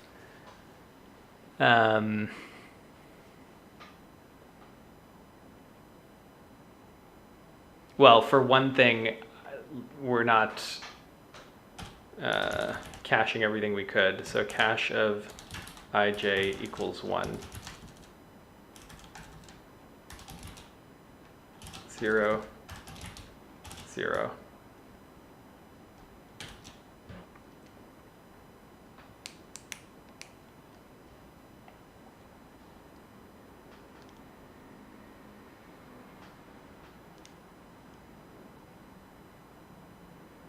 Okay, that barely helps. I'm not sure that our data structure thing is doing anything. Let's try it without it.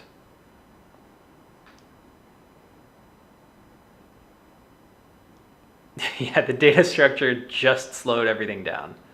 So all of this stuff was pointless. What about the counting? Was that helpful?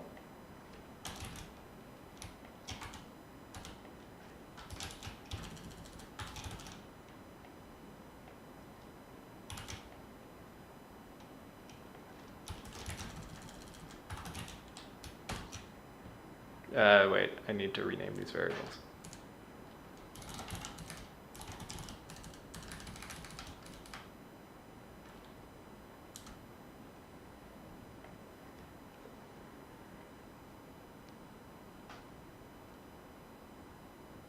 The counting was helpful, so we were closer at the beginning. I had an idea with the data structure to not have to rebuild it all the time. Actually, let's go back to including the data structure and not the counter.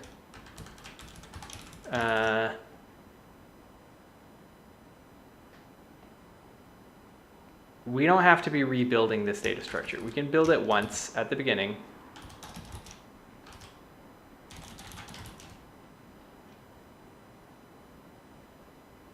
Out of S.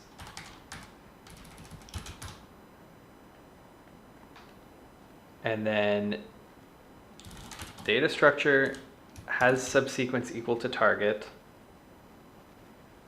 And give it a start index. Start index equals index equals I. This is just called I. So if we go into here,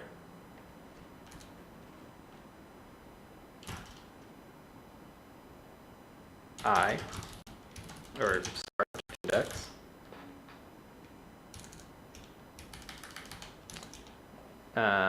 is this start index.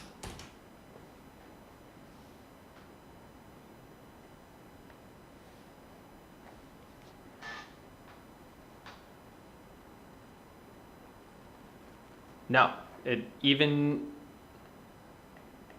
not rebuilding the struct, it doesn't help.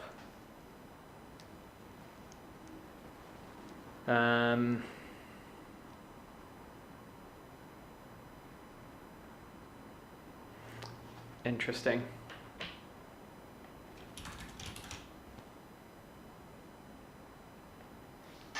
I'm just so far away from a fast solution. That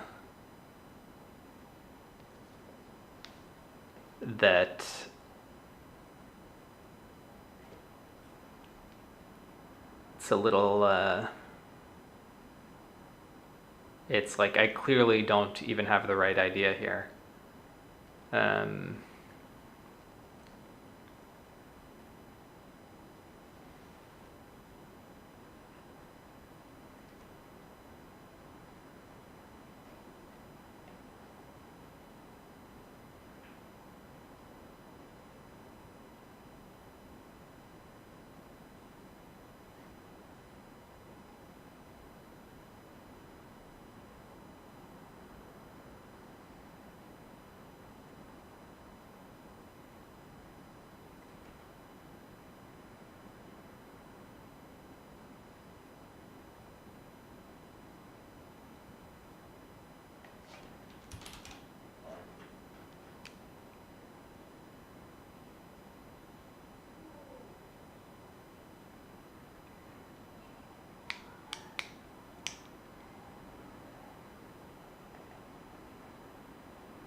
The other interesting thing is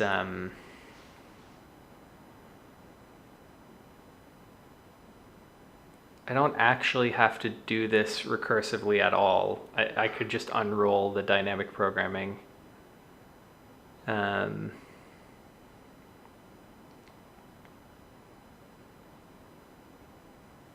just start at the far indexes and work my way in. The thing is, I would be trying 500,000 answers. Like I could skip the answers where I could skip these answers and these. But I'd still be trying every length of S and T where S is greater or equal to T.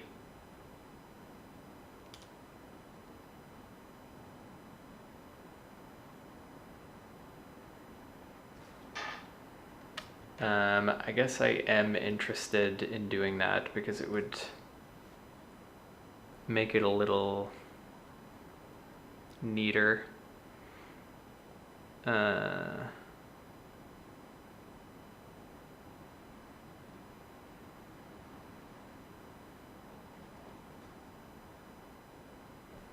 it would look something like this. For I in range len of S. For T in range len of T, not T, for J in range len of T.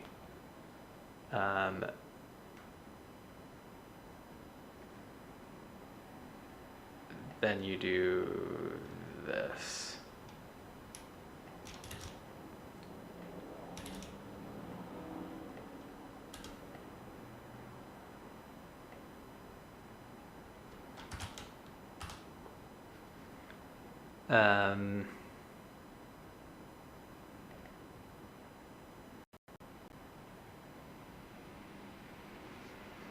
Source just means S starting at I.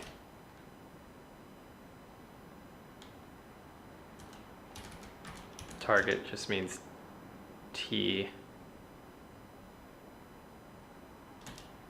of J.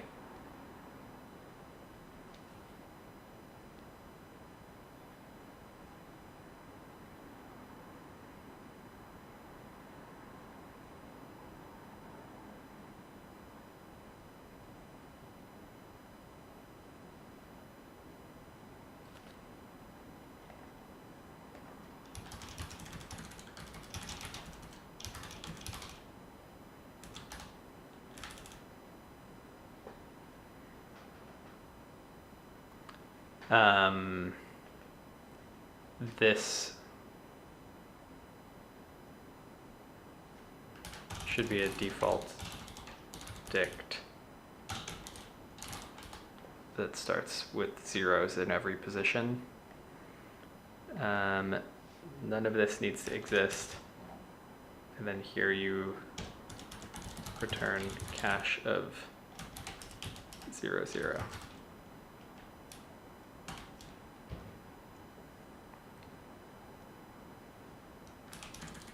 Yes, we don't call rec here, we just look at cache.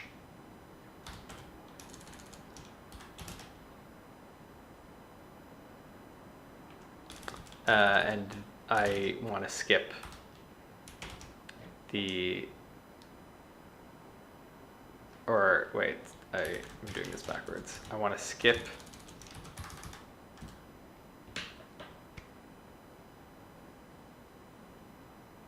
oh, actually, okay, forget the skipping. Forget the skipping for now.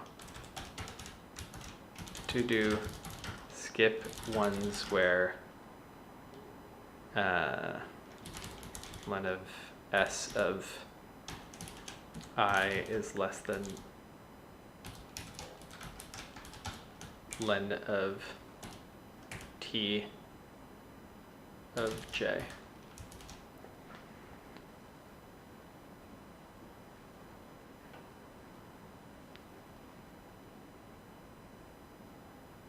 I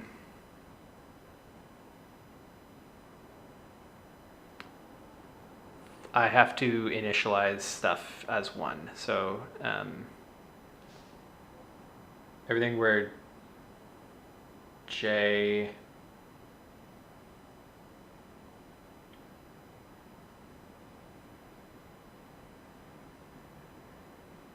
is empty should be equal to 1. Or everything where j is equal to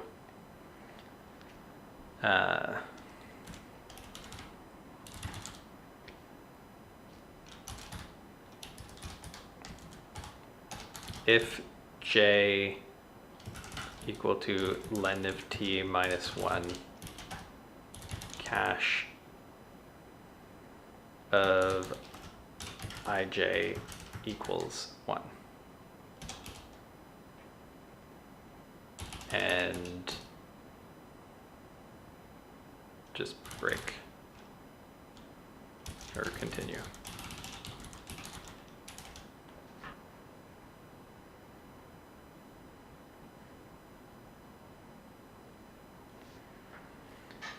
Zero, huh? Why? Isn't this the same as before? No, because this is not a thing. But how about this?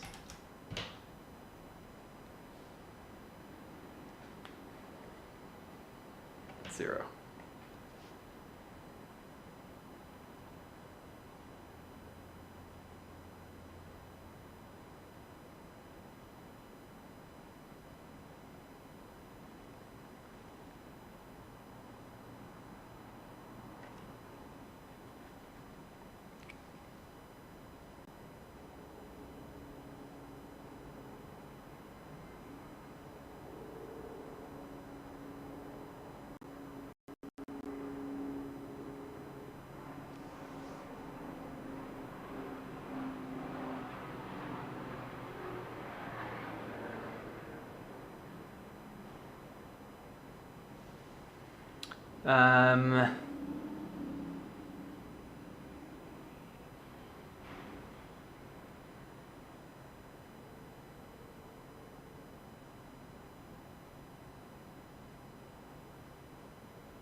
This should be doing the same thing as before.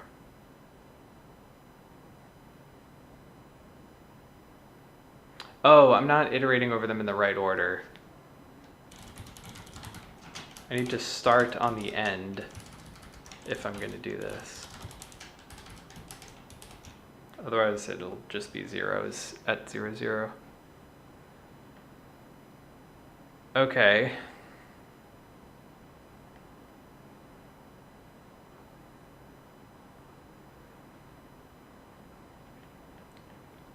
We're close. Somehow we're not getting the right answer.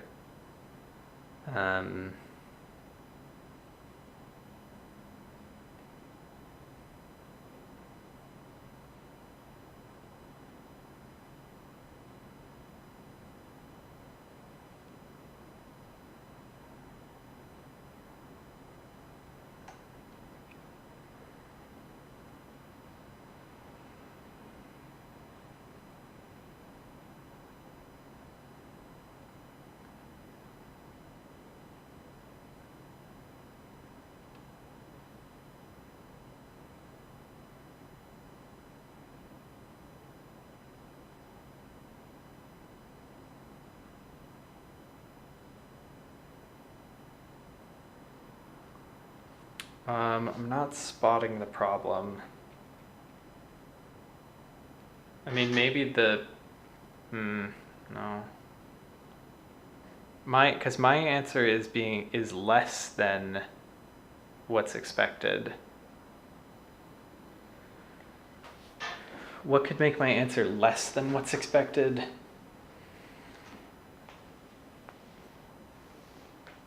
Is if there are cases that should be 1, but I'm returning 0.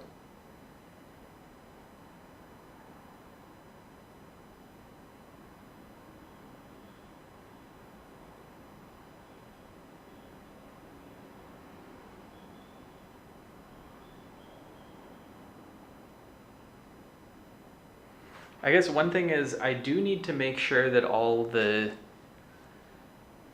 j equals len of t's are set to 1 before I do any of this stuff.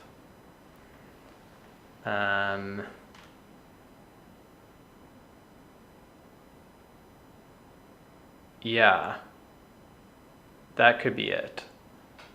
Why don't we just naively loop over them? Or even weirder, lambda x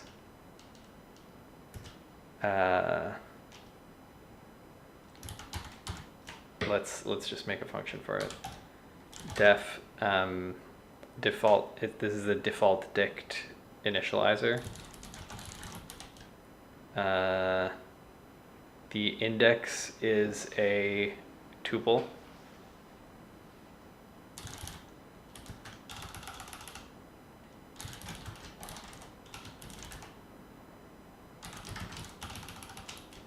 Tuple int.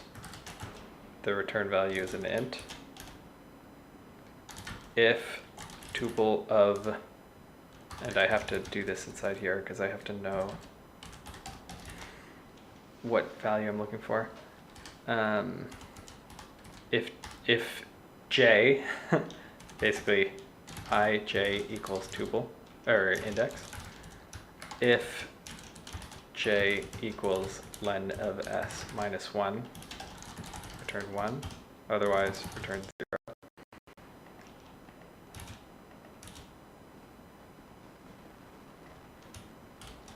Then we don't need this.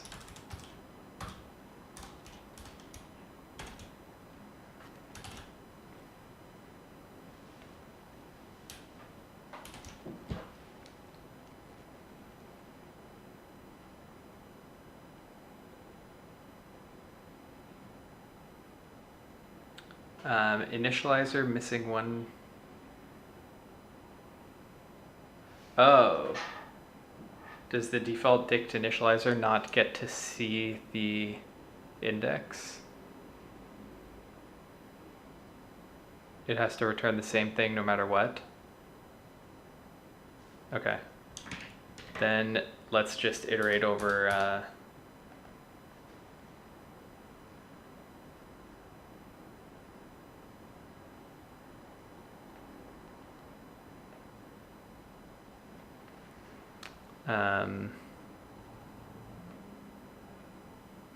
here, why don't we make this even simpler?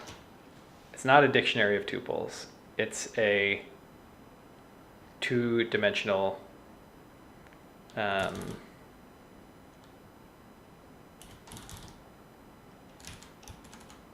array.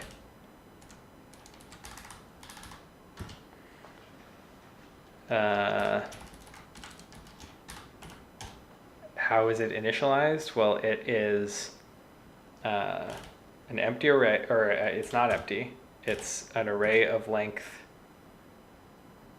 0 for blank in range.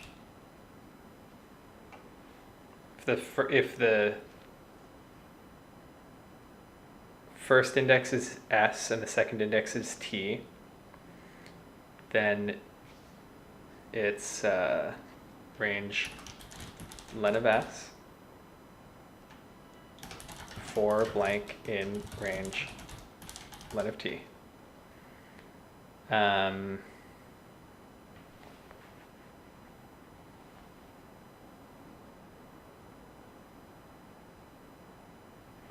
Okay, now here's the trick. If the first index is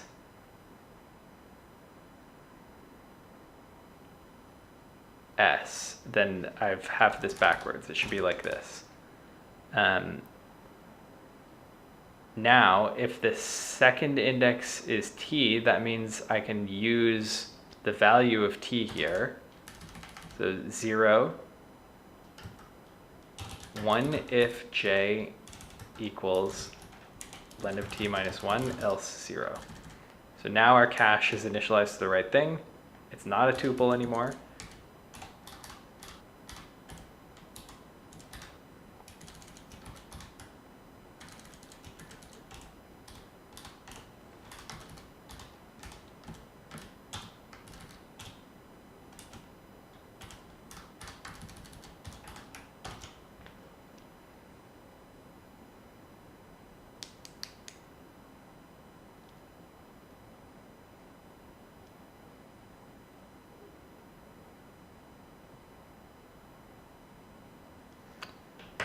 list index out of range.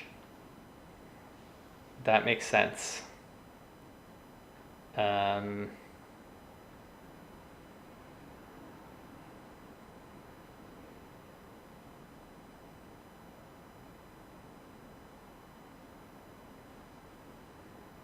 In fact, actually, this was wrong.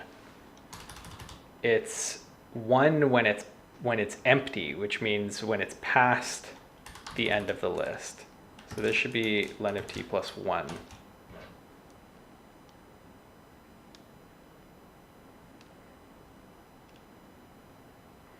All right, now we have a lot of list indexes here, so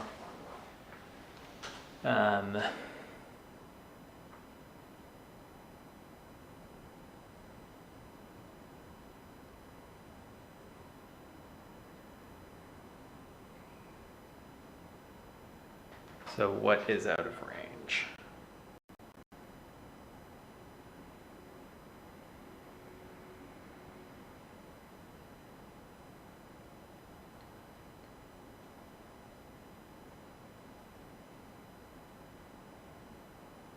Perhaps this would be out of range.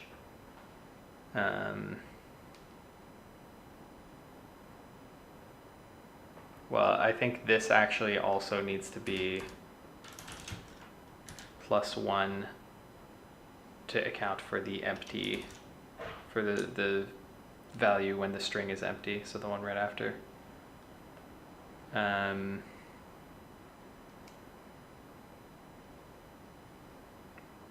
does this do?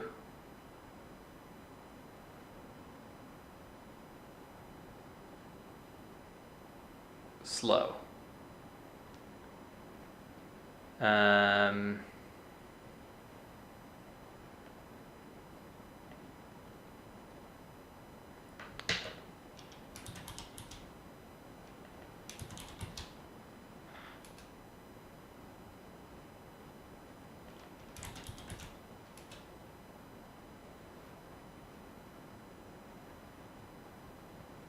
Wait, what is this example? Why is it, how is neither one a substring of the other one? Oh, there's a B in here.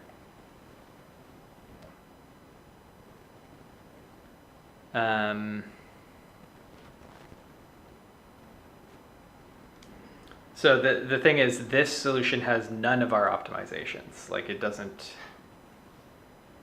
it never skips. We should at least skip the ones where the lengths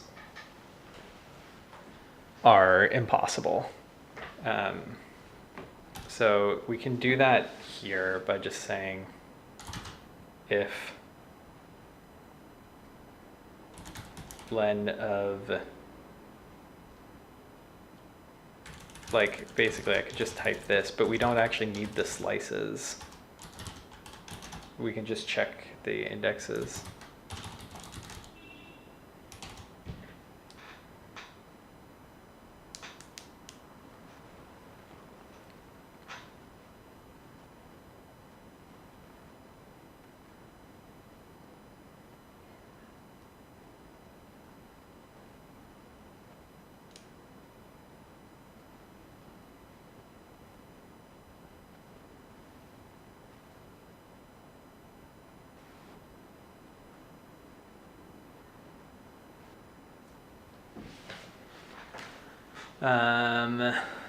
Still time limit exceeded.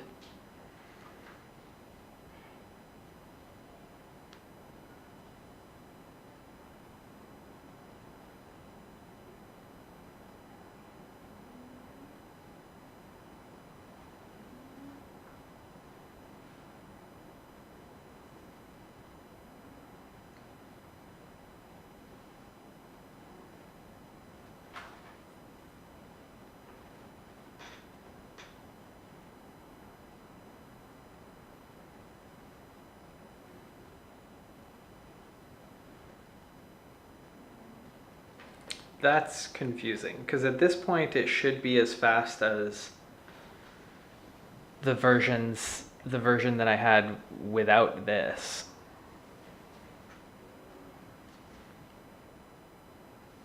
I mean, it should be a little faster because there's no recursion.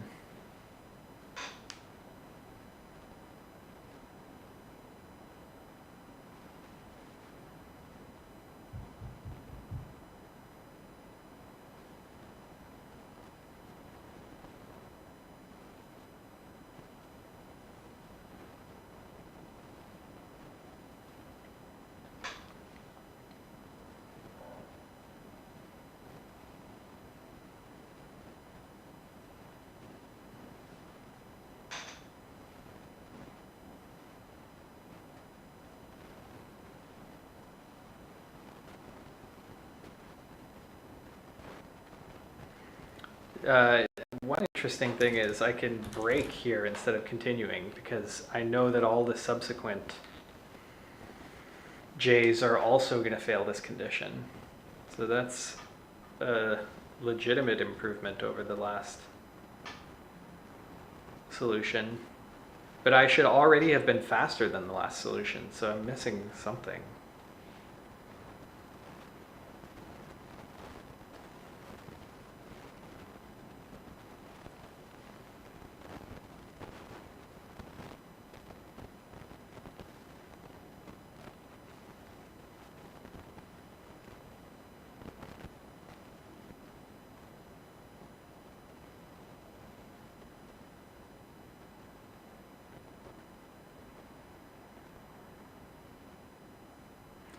I suppose actually the last solution wasn't calculating the cached value of every intermediate value. That's the difference between unrolling the recursion and using the recursive solution. The recursive solution skips stuff. I didn't think of that. So because we're not skipping anything, we're actually computing all 500,000 integers.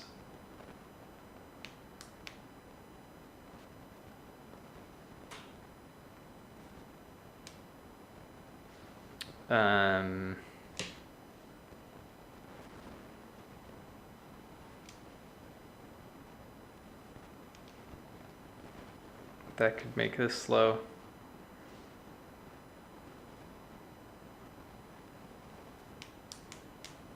Okay.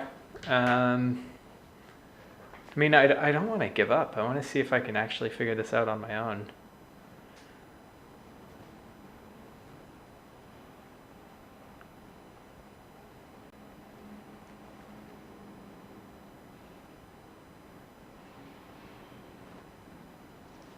Like, this is a legitimate speed up that you couldn't do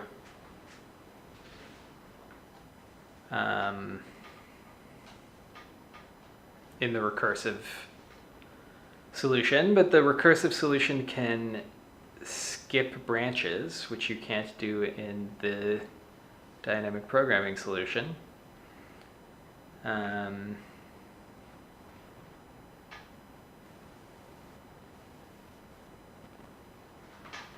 Trying to think, is there possibly a way to skip branches in the dynamic programming solution?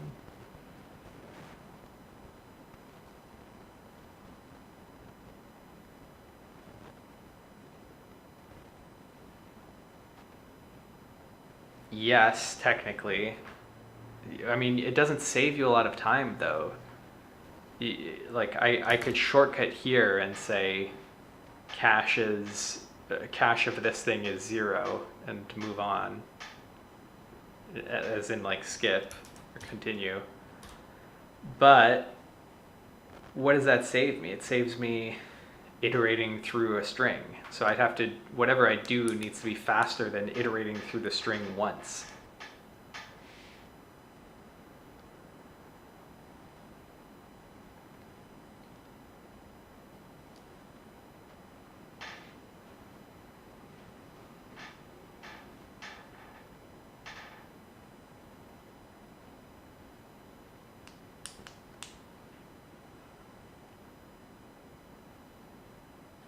It's so hard to think of how to do this much better once it's laid out like this. It's just so short. But interestingly, it's already worse than the really long answer that we had before.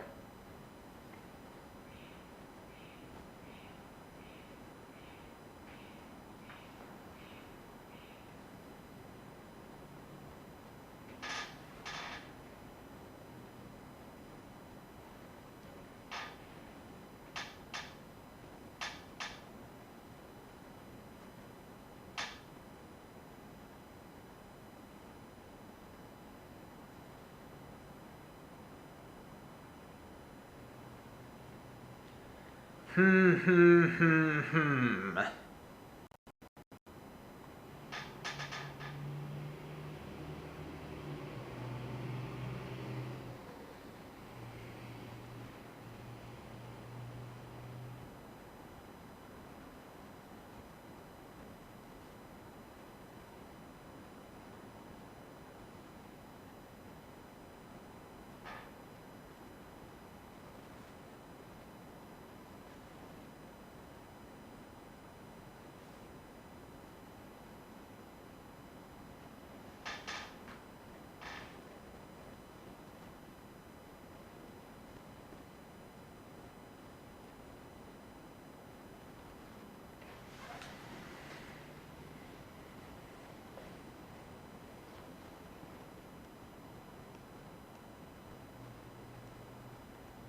I'm having a lot of trouble thinking of a way to do dynamic programming other than what I have written here.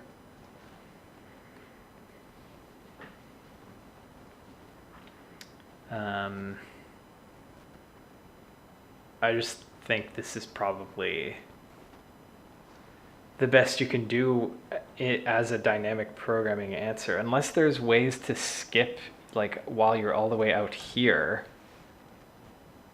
Is there a way to know that no possible j will work for this I?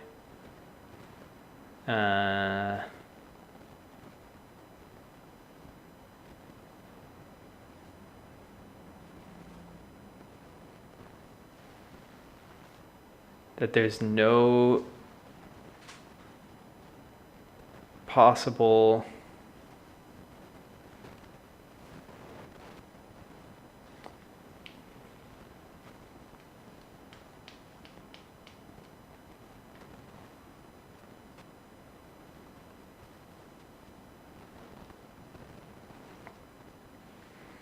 Is there a way to know that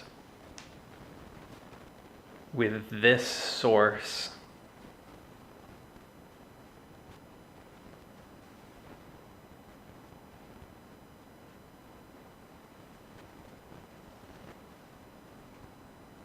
no, you can't, because j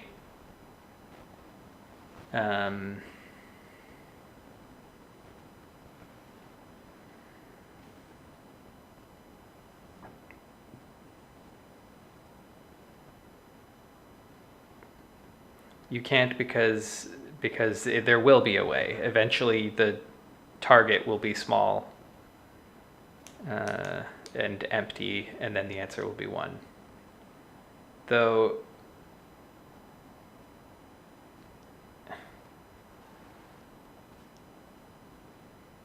yeah.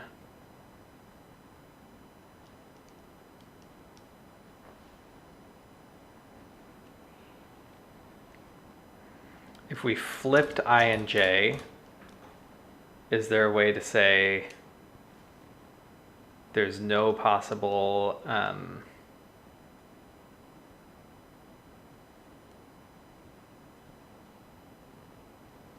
actually, I just realized I don't think this is allowed, actually, because we're iterating backwards.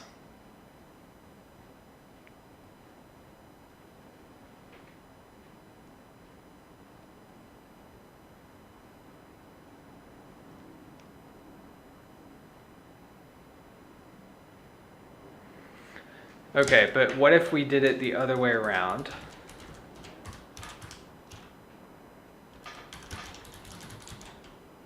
Does this still give the right answer? And then is there... Yeah, it still gives the right answer. And then is there a way to say no sources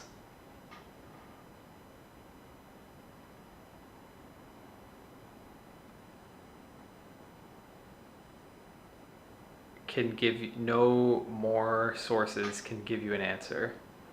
So because we're iterating in reverse, you always have more to work with, if that makes sense. Like as you go, as I gets smaller, you're getting more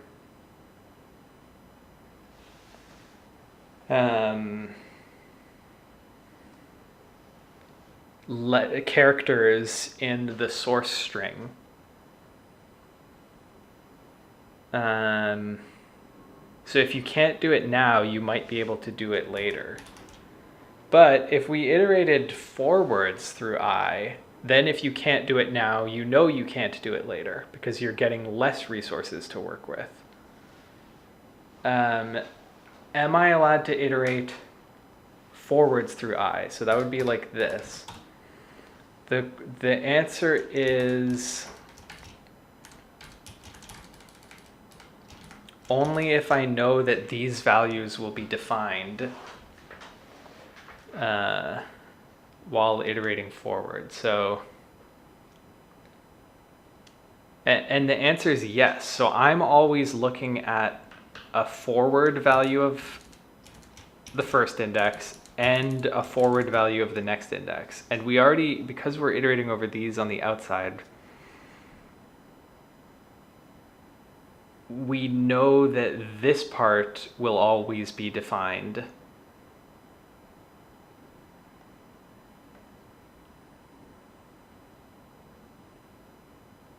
in advance. So this should work. This should give the right answers. And then we have an opportunity for a shortcut because we can say here, or in here at any time, if you can't make an answer, it won't help you to reduce the size of the source string. Like you already can't make an answer. So here we can break. And then if we wanted to add other shortcuts, we would be able to break in those other shortcuts. And if the answer is ever 0, we can break. So if cache of I, so if after all this, it was 0, don't try to set the subsequent ones. We already know it's not going to work.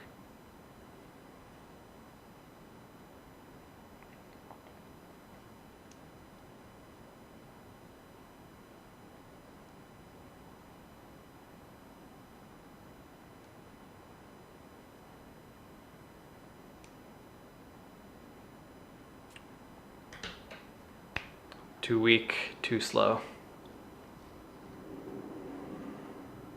Man, but that was I thought that was a clever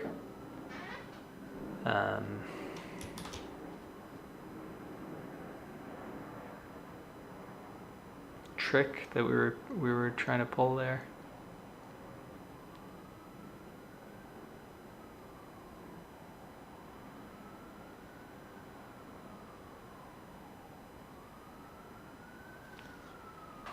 That's really too bad.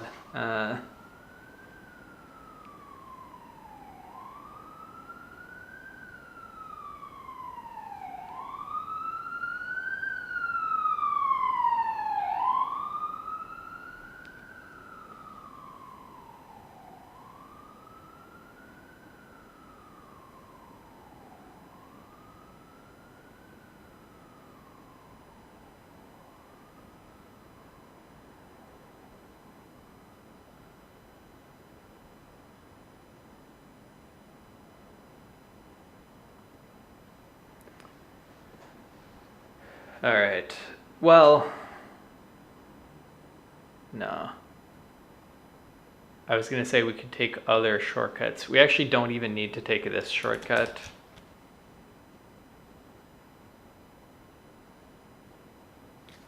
Because we're already going to, no matter why the answer is 0, we're going to break out here. It saves a very small amount of time to do it the way we were doing it.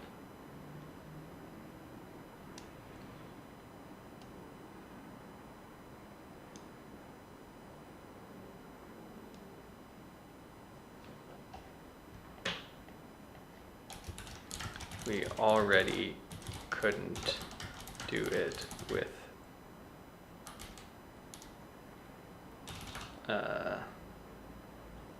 our source letters having fewer cars won't help.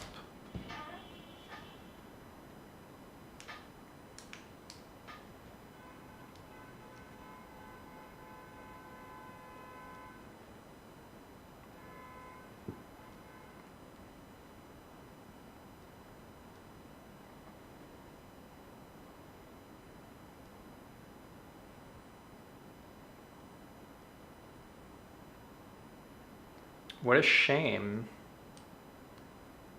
I really thought that idea had legs.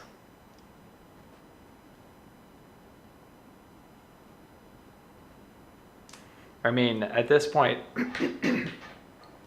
I really don't know how a dynamic programming answer could be faster than this.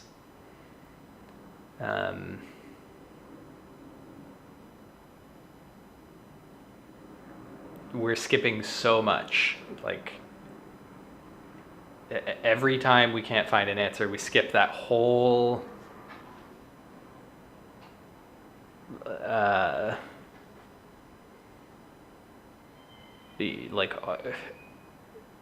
whole rest of the strings that could try to get to that target, of the sources that could try to get to that target.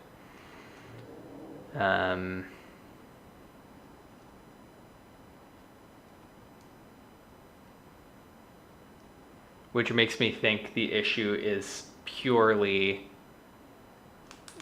that I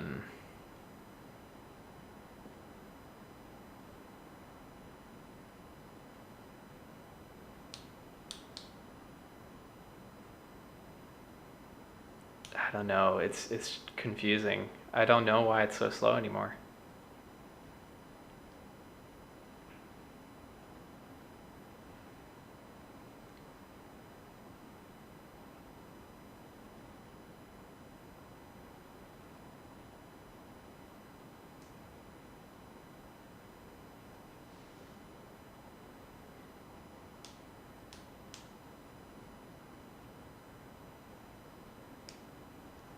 Like, isn't it weird that this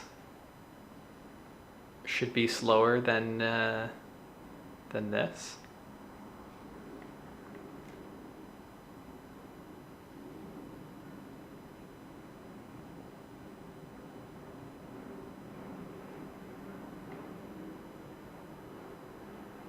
I am curious about something. So we know that we're going to have 500,000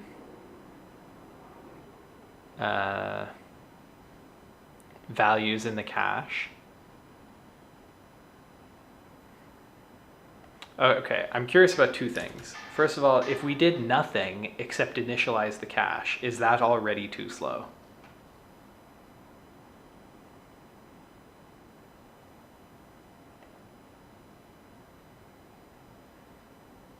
No. The next thing I'm curious about is how many times did we have to do something? Count equals 0. Well, it's not gonna terminate. So I'm not gonna be able to get a count.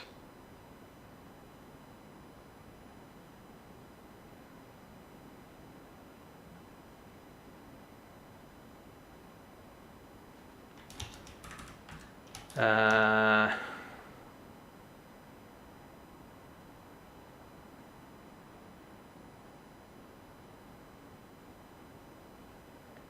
because the thing I was gonna want to compare is if I have this old solution back, you have to initialize the cache differently here because we don't want. Well, we could try, actually. We could try with this.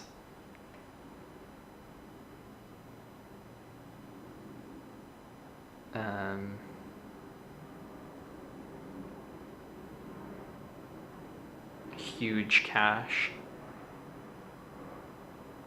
But let's not. Let's make this cache back into the dict tuple int that returns an int, which is equal to default dict of int.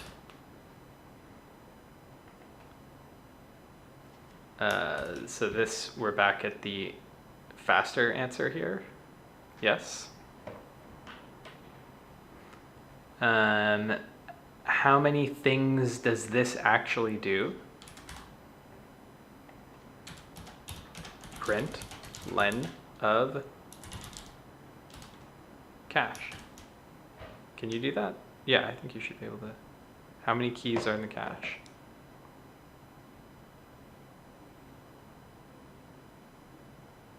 None.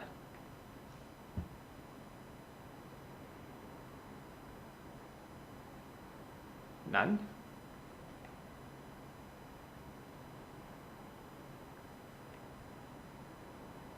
Wait, it's just always saying none.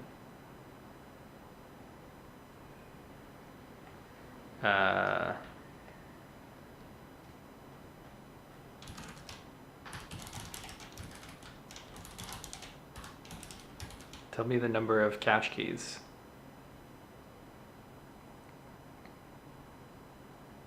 Zero. Zero. What am I?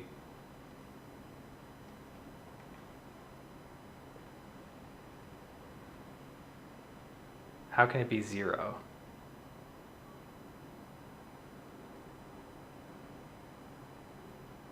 Oh, because it's before you've, okay.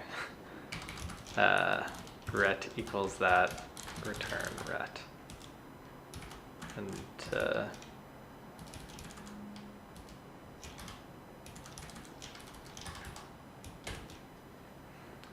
because I hadn't called the function yet at the time that I was printing it.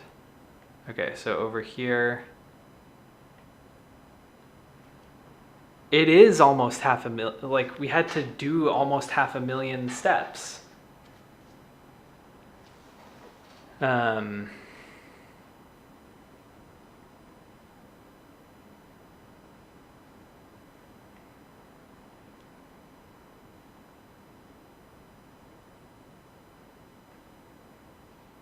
So how is the dynamic programming that much worse?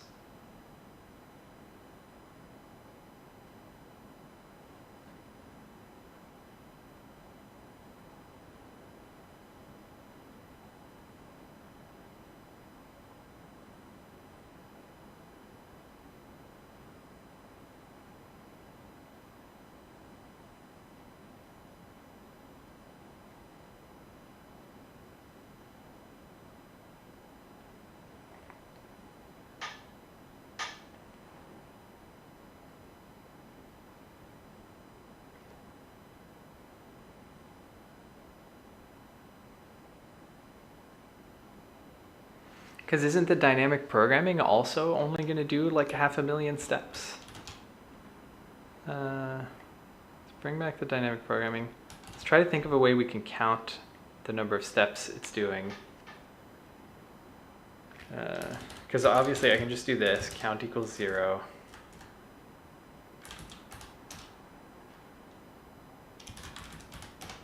Count plus equals 1. print count. The problem is it's not going to print on the one where the timeout occurs.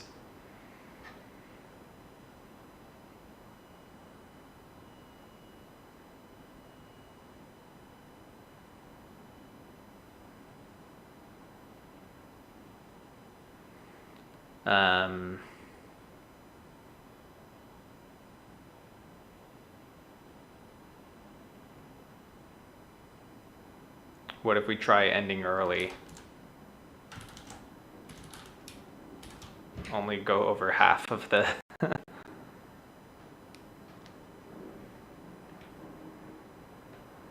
500, okay, go over...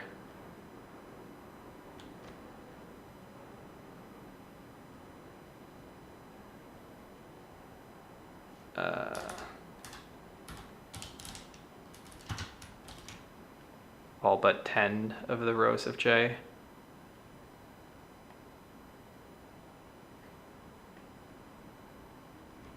Wait, why is this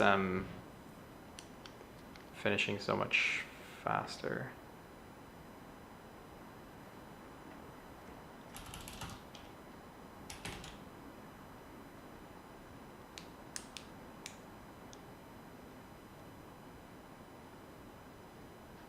I guess that's also changing the answer, so that's maybe shortcutting everything. But this shouldn't change the answer. Would it?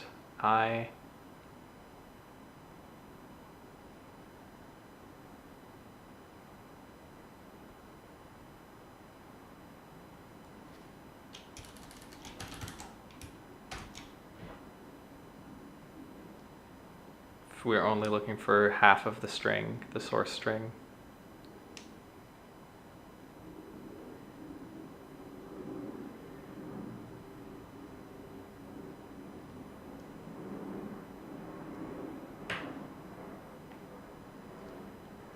Only a quarter of the source string.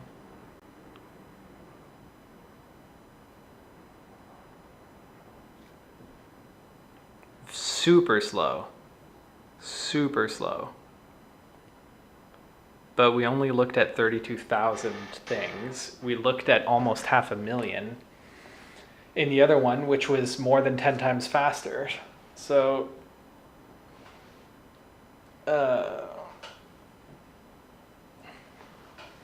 it must be that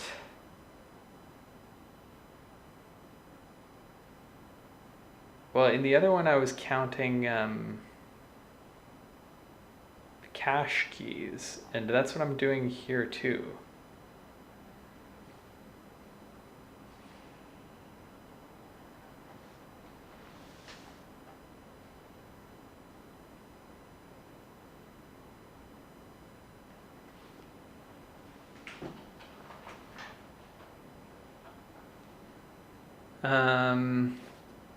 So I guess you could speed this up by, instead of iterating over every index,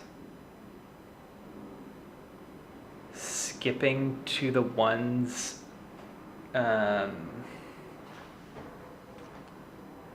are equal to that are equal to T of J.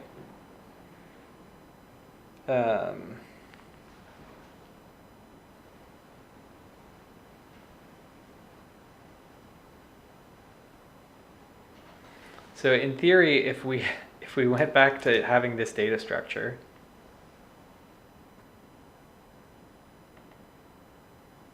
then here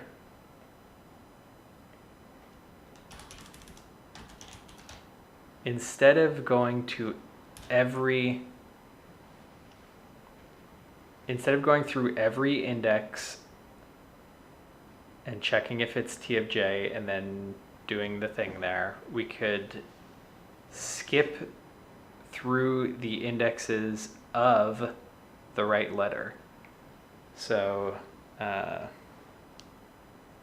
would be struct of D. That's what we called the data source inside struct, inside the data structure. That's a list of indexes.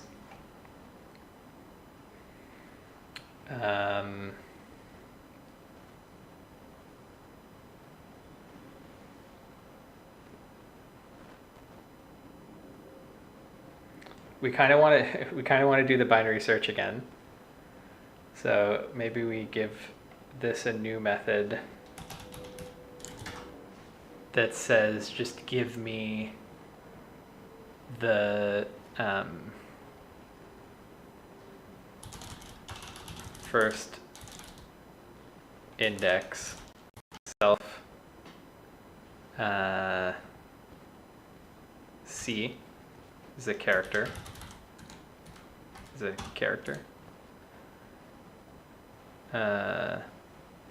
Or yeah, I guess we'll just say it's a string.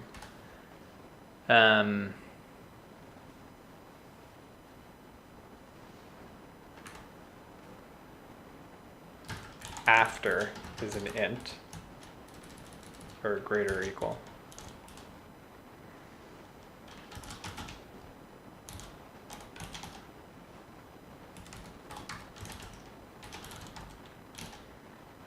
First index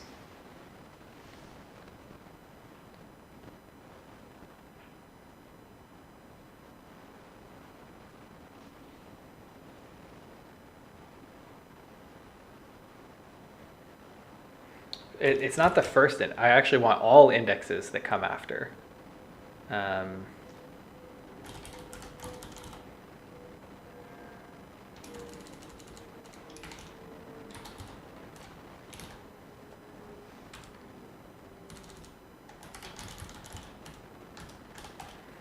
Which would mean you do the binary search.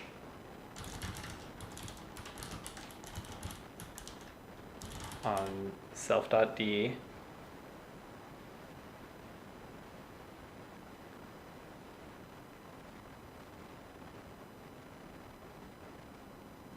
of this character, which is a list, starting after num.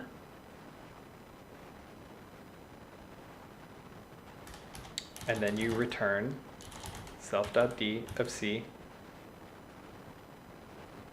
sliced at index. Okay, all indexes after. So here, struct dot all indexes after I. We need the character also, so T of J.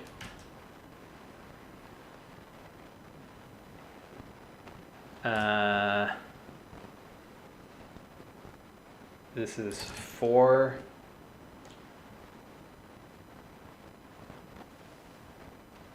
index in this thing.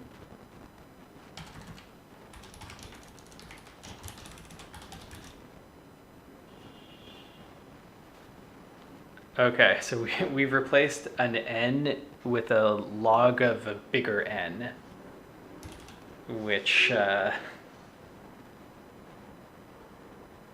and it might be none. No, that's okay. It's just, instead of, I said it returns an int or none, it actually returns a list of ints. But I didn't change anything there, so this still won't work. List index out of range.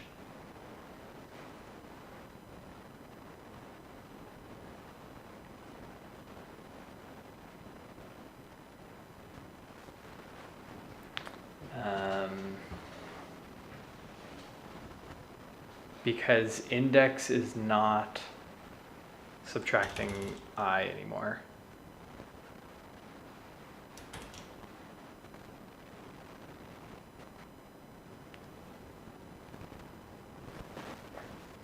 Okay, it's a bit faster, but not fast enough because this is still over 4.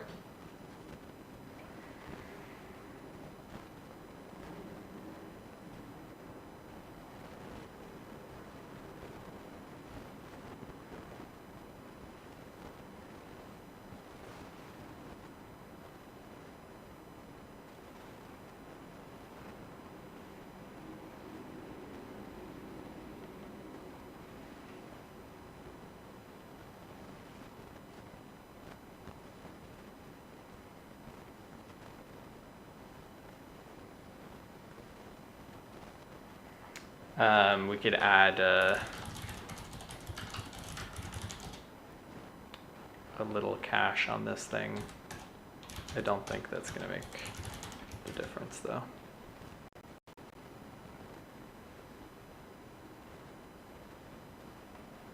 Slight improvement again.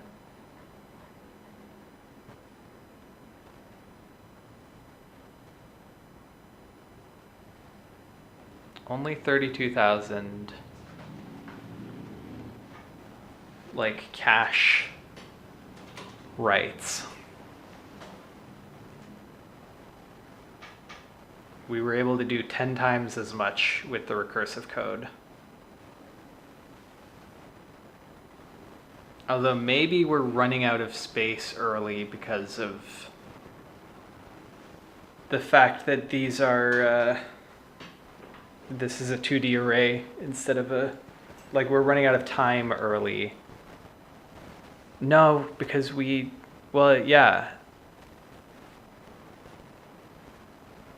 No, because we tried doing this.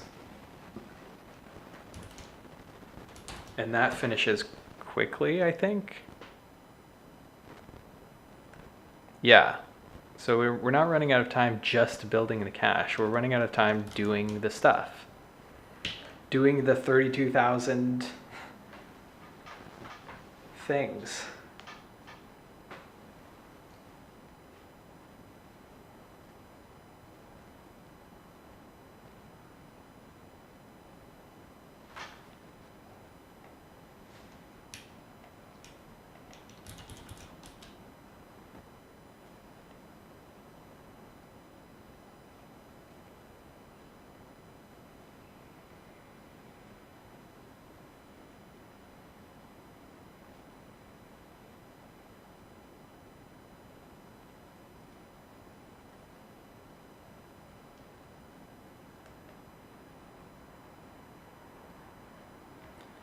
So we could avoid doing the binary search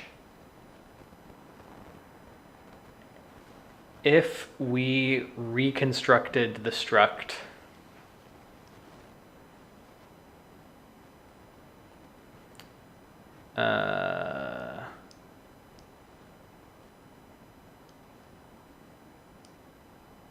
no, because then it would be the same as what we were doing before. That would be the same as this. Because you'd have to go through every letter to reconstruct the struct.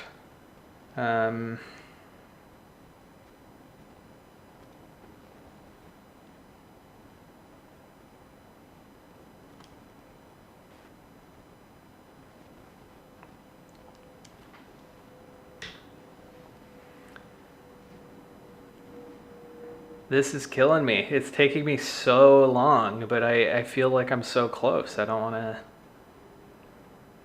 to stop just because I found an answer. I want the best answer.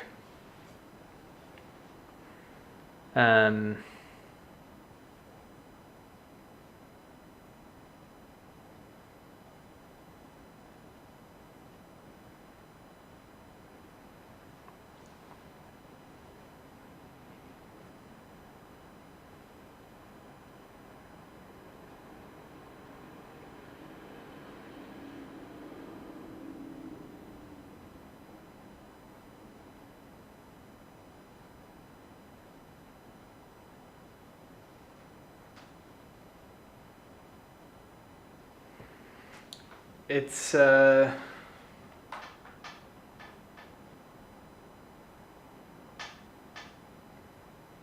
just looks like it should be so fast.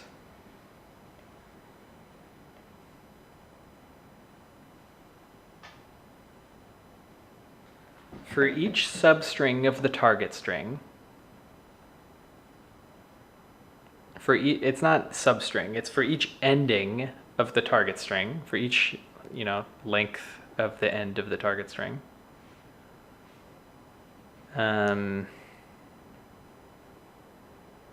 For each ending of the source string,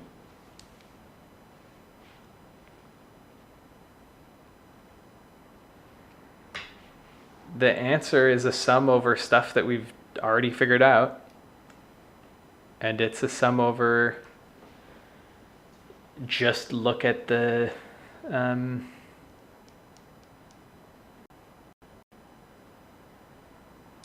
strings that, just look at the characters that are equal to T of j.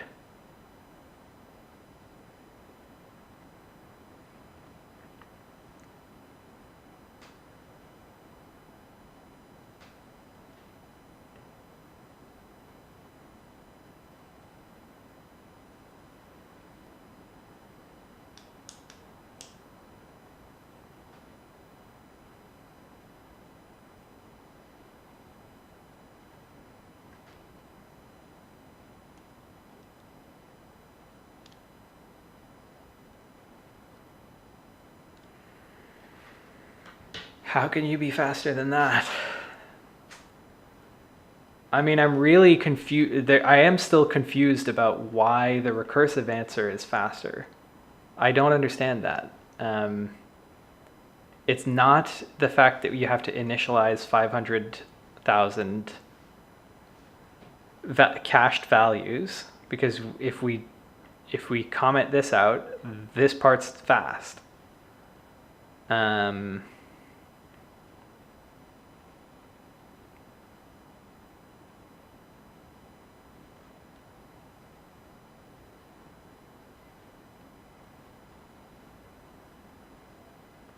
And seemingly, it's not the fact that we have to iterate over more values to calculate, because even at 32,000, even when the count is only 32,000 here,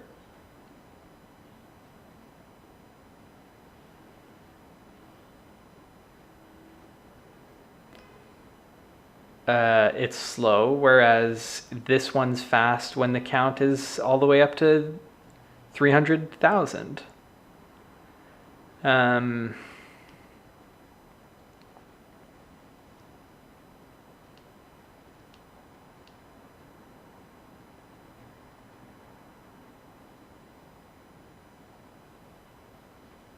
know what would be interesting is to use the optimization that we just had, that we just made in our other solution, in the recursive solution. We don't need this anymore.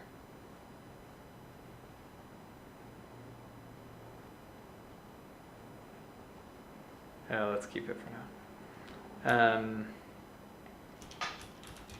So back to the tuple solution. Let's go back to having the struct. Using it was slow as a shortcut, but let's do this same trick of using it to skip to the right.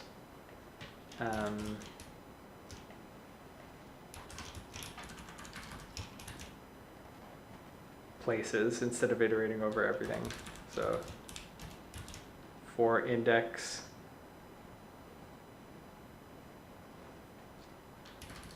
here we call it target of 0.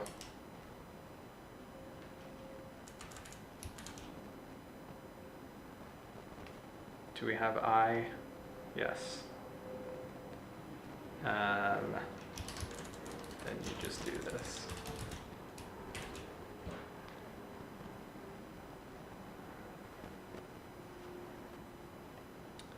Why are we getting the wrong answer?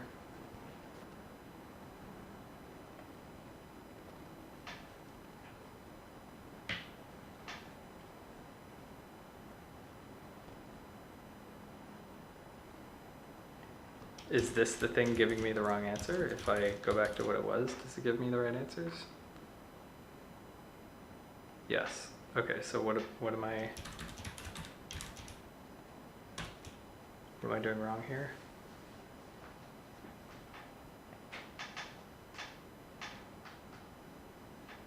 Oh, when you do it like this, index already has I included in it. That's not it?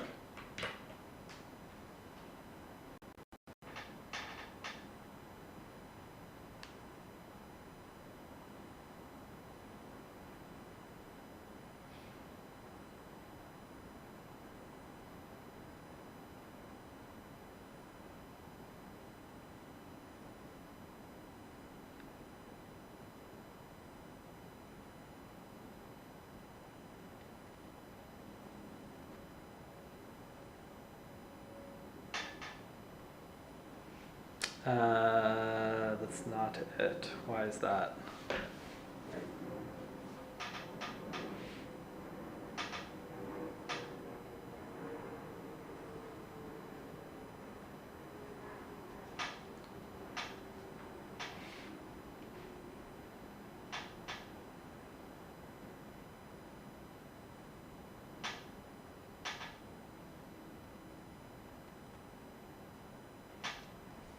Struct is the whole string, S. I is the index that we're starting at in S. That's source, that's what source is. Why should all indexes after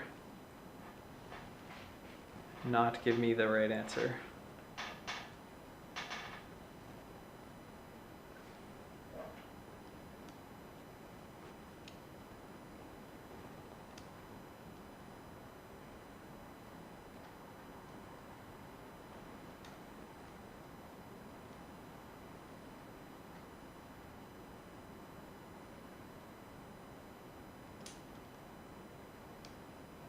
Before we were enumerating over source, which means we had fewer letters than S, so you would do I plus index. Here the index is already starting at I, so you don't need to add I back into it. How is this not giving the right answer?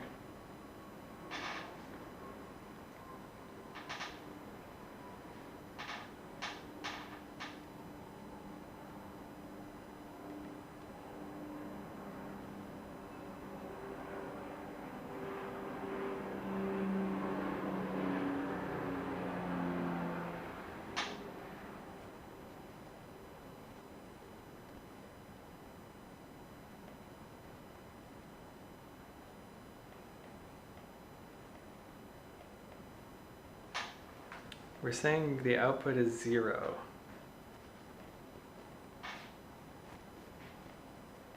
Is all indexes after not returning the right thing?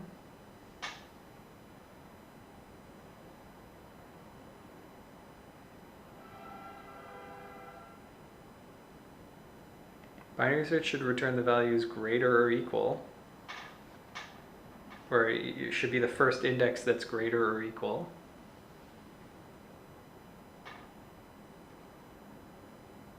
Slicing here should include that value.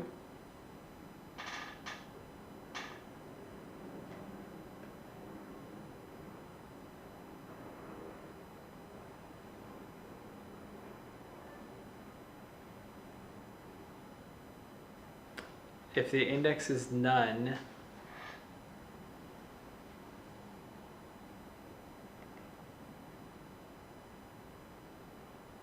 then this will be weird. This would throw an exception. I don't know why that didn't happen actually.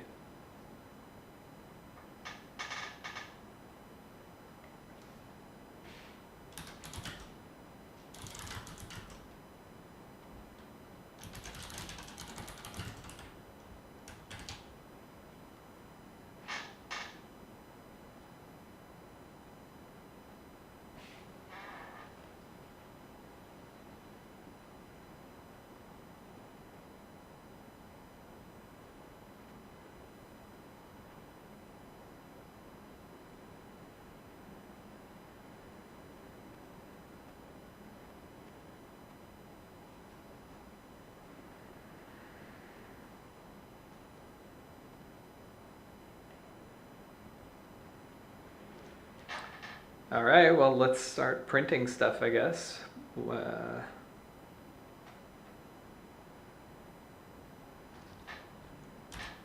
Print struct dot all indexes after target 0, I. And also let me know what target and I are.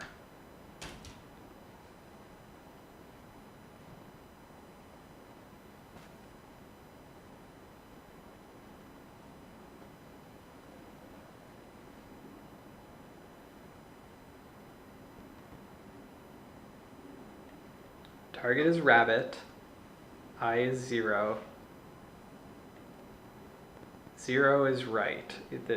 That's the first index where there's an R. Target is abbot, I is 1. This should be returning 1. It shouldn't be an empty list.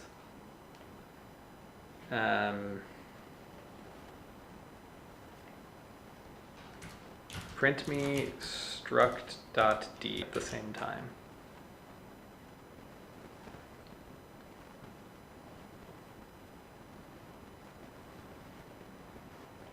So A is 1.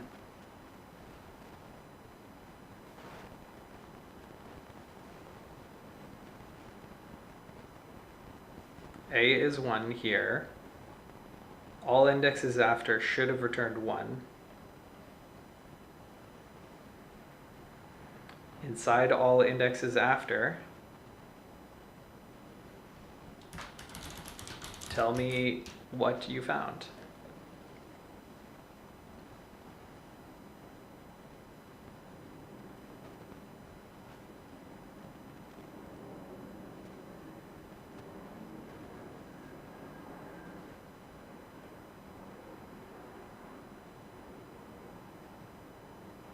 So first it found 0, which is right. In the next one, it found 1, which is right. Oh. I'm confusing the index with the value again because it's an index into a list of indexes. Okay. You can't slice. Binary search is returning the value, I think. Yes. I actually want a variation of binary search that returns the index.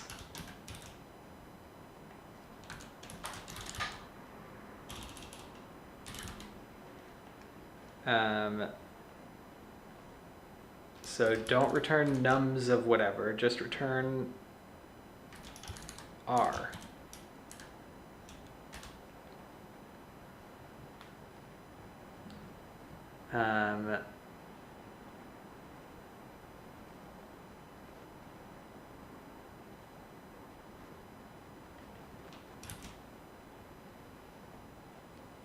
Here, give me the binary search index.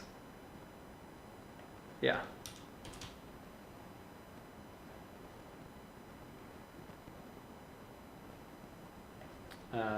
Let's get rid of the print statements.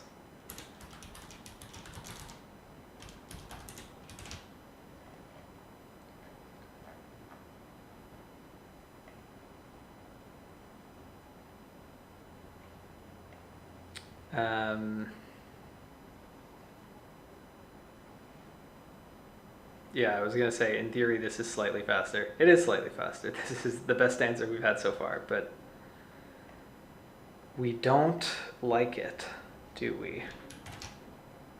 Now that we've fixed a bug in this, is it possible that the dynamic programming is faster? It doesn't even give the right answers anymore. And it's slow. Oh, we know why it doesn't give the right answers, because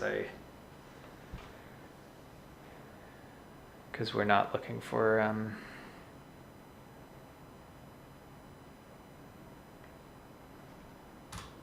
the real list.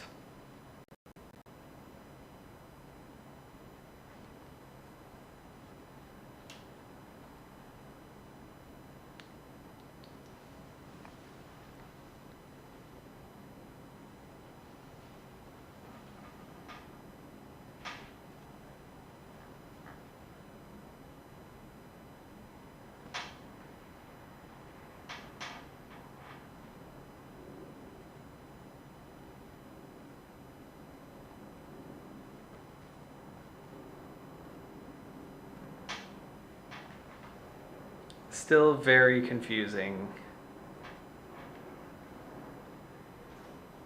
Very confusing why computing the same number of cache values is so much slower in this dynamic programming solution than it is in the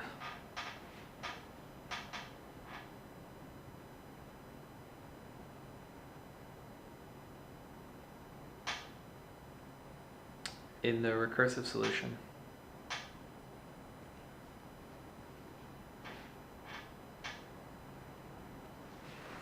I just can't wrap my head around that. That's, I think, my blocker right now is I just can't as long as I don't understand that, I don't know how to move forward.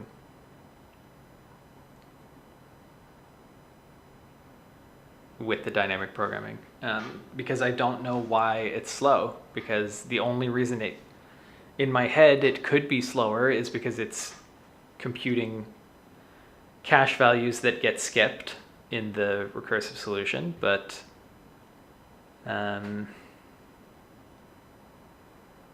that's not it, because it's slower even when doing fewer cache values.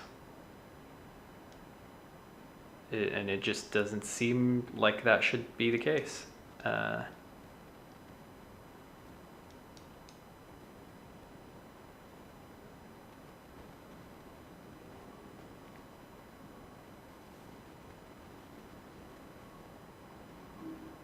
Okay, I guess one way that could be the case is if the cache values that it's doing are slow ones compared to the recursive solution, which is able to skip the slow ones.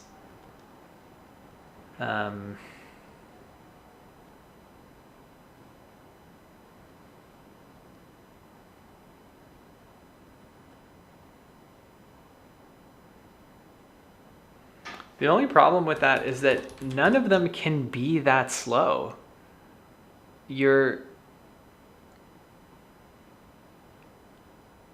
You're just summing stuff. You're not doing anything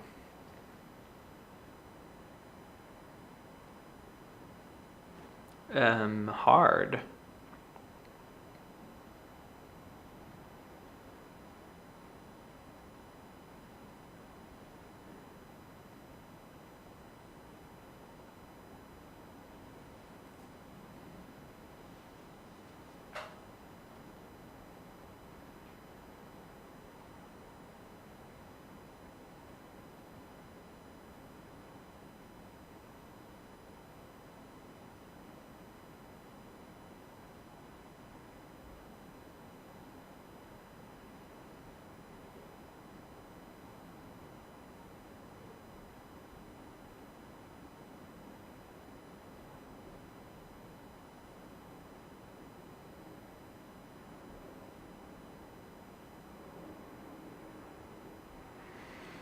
All right.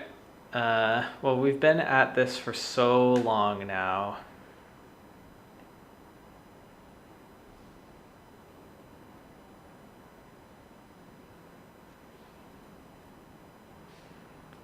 That it's about time to stop and take a look at other people's answers.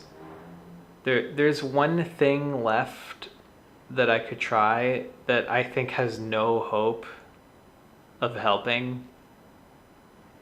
Because the other difference between our two things is between the recursive and the non-recursive is The cache being a list of lists versus being a dictionary into a tuple. Though I don't... The only way that could slow things down is if initializing it is slow, and initializing it was not slow, so I don't know how this could be the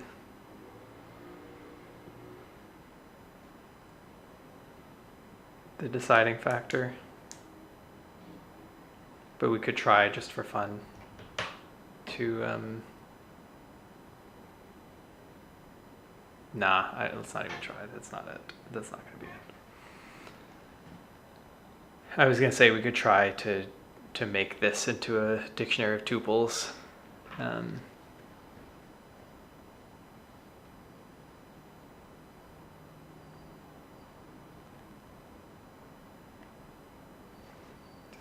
If I do this, it's fast, right? And that's, yeah. So there's no way that making it a dictionary would be faster for any other purpose other than initializing it.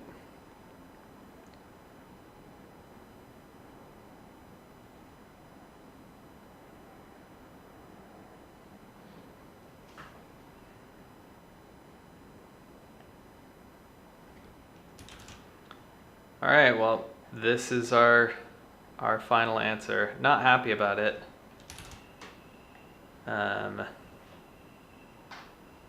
Really wish we could have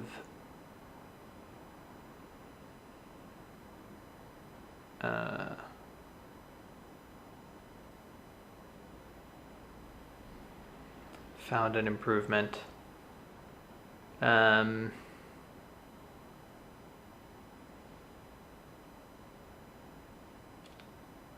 Yeah, disappointing. All right, how did other people do it?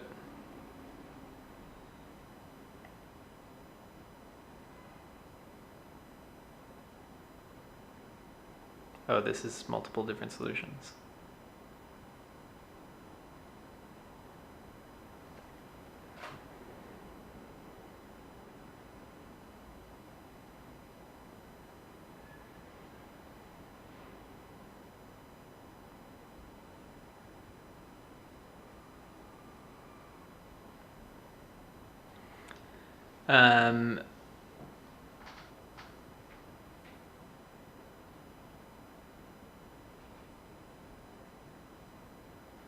Okay, this is hard to read because of all the one-letter variables,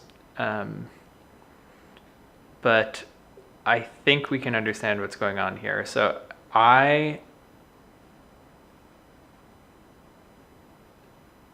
this is looking at the ends of the strings. So this is an index into S. This is an index into T.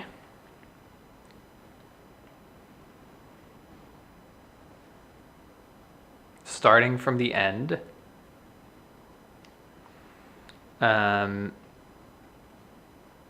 If the target is an empty string, return 1. We have that also. If the source is an empty string, return 0. That's part of this. If for us, we say if the source is less than the length of the target. If S of I equals T of J,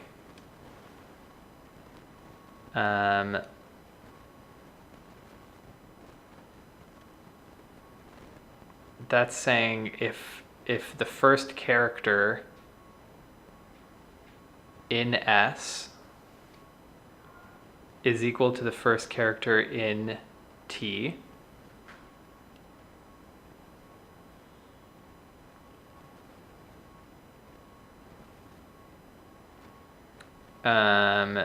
then you have two possibilities. Like you're basically summing over the solutions where you use this S and the solutions where you don't use this, like the solutions where you use this index and the solutions where you don't use this index. Otherwise, you have to sum over just the solutions where you don't use this index because it's not one of the answers. This is so simple. It's going character by character instead of trying to skip over all of the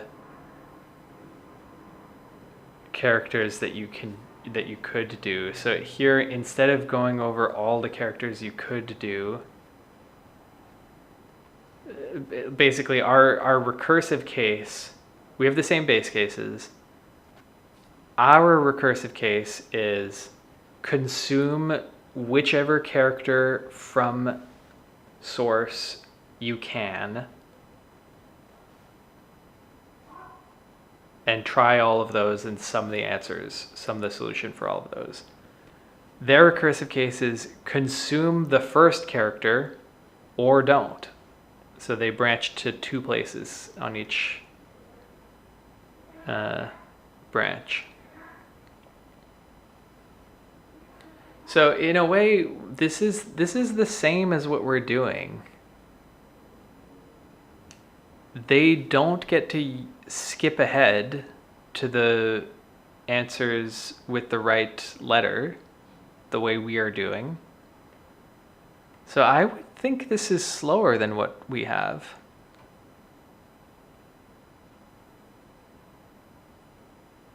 It is. This is their exponential solution, and then they have a n times m. Okay, so what's their answer here?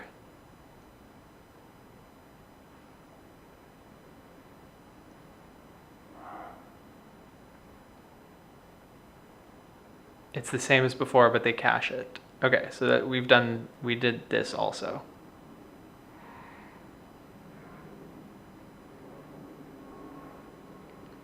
And then tabulation. I'm guessing this is the dynamic programming answer. Yep.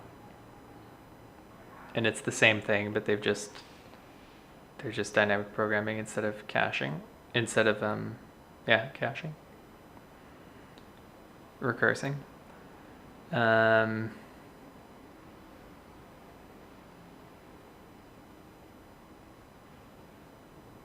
All right, here's the magic. Like, this is the part that I mean, this isn't a big, this is the same speed, but I don't understand what's going on here.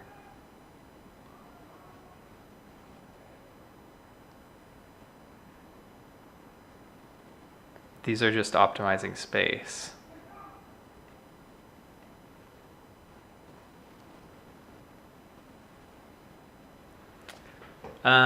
I didn't see anything that should be faster than what we're doing.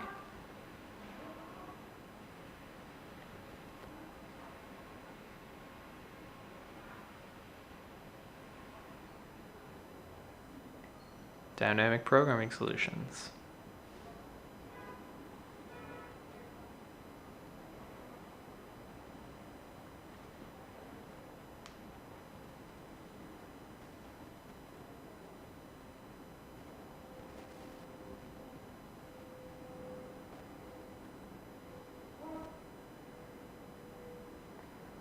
Yeah, these look similar to the last one. The recursive case is you consume the first character or you don't.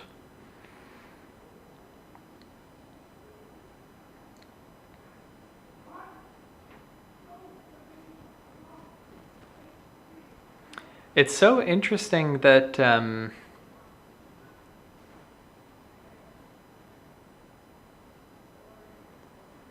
that could have easily been my first idea, is consume the character or don't, as opposed to consume each possible character.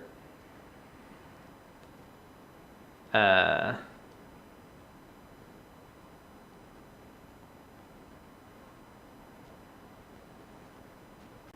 I would have thought consume only the possible, like consume all the possible characters and skip the or don'ts that don't work, should be faster.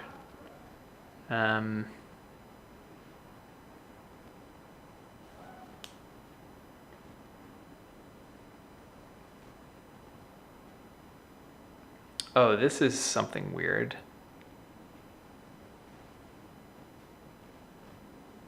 No, this is the same as before. This is consume or don't.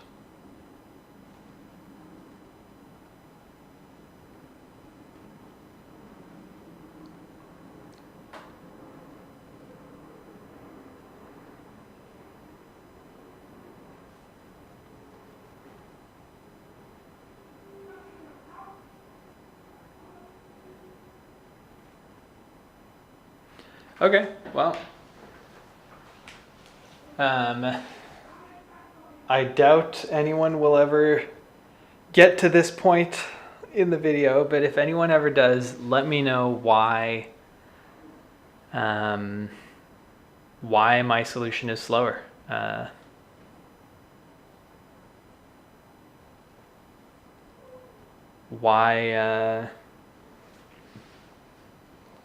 Why consume or don't should be faster than consume only the right ones. But that's it for today.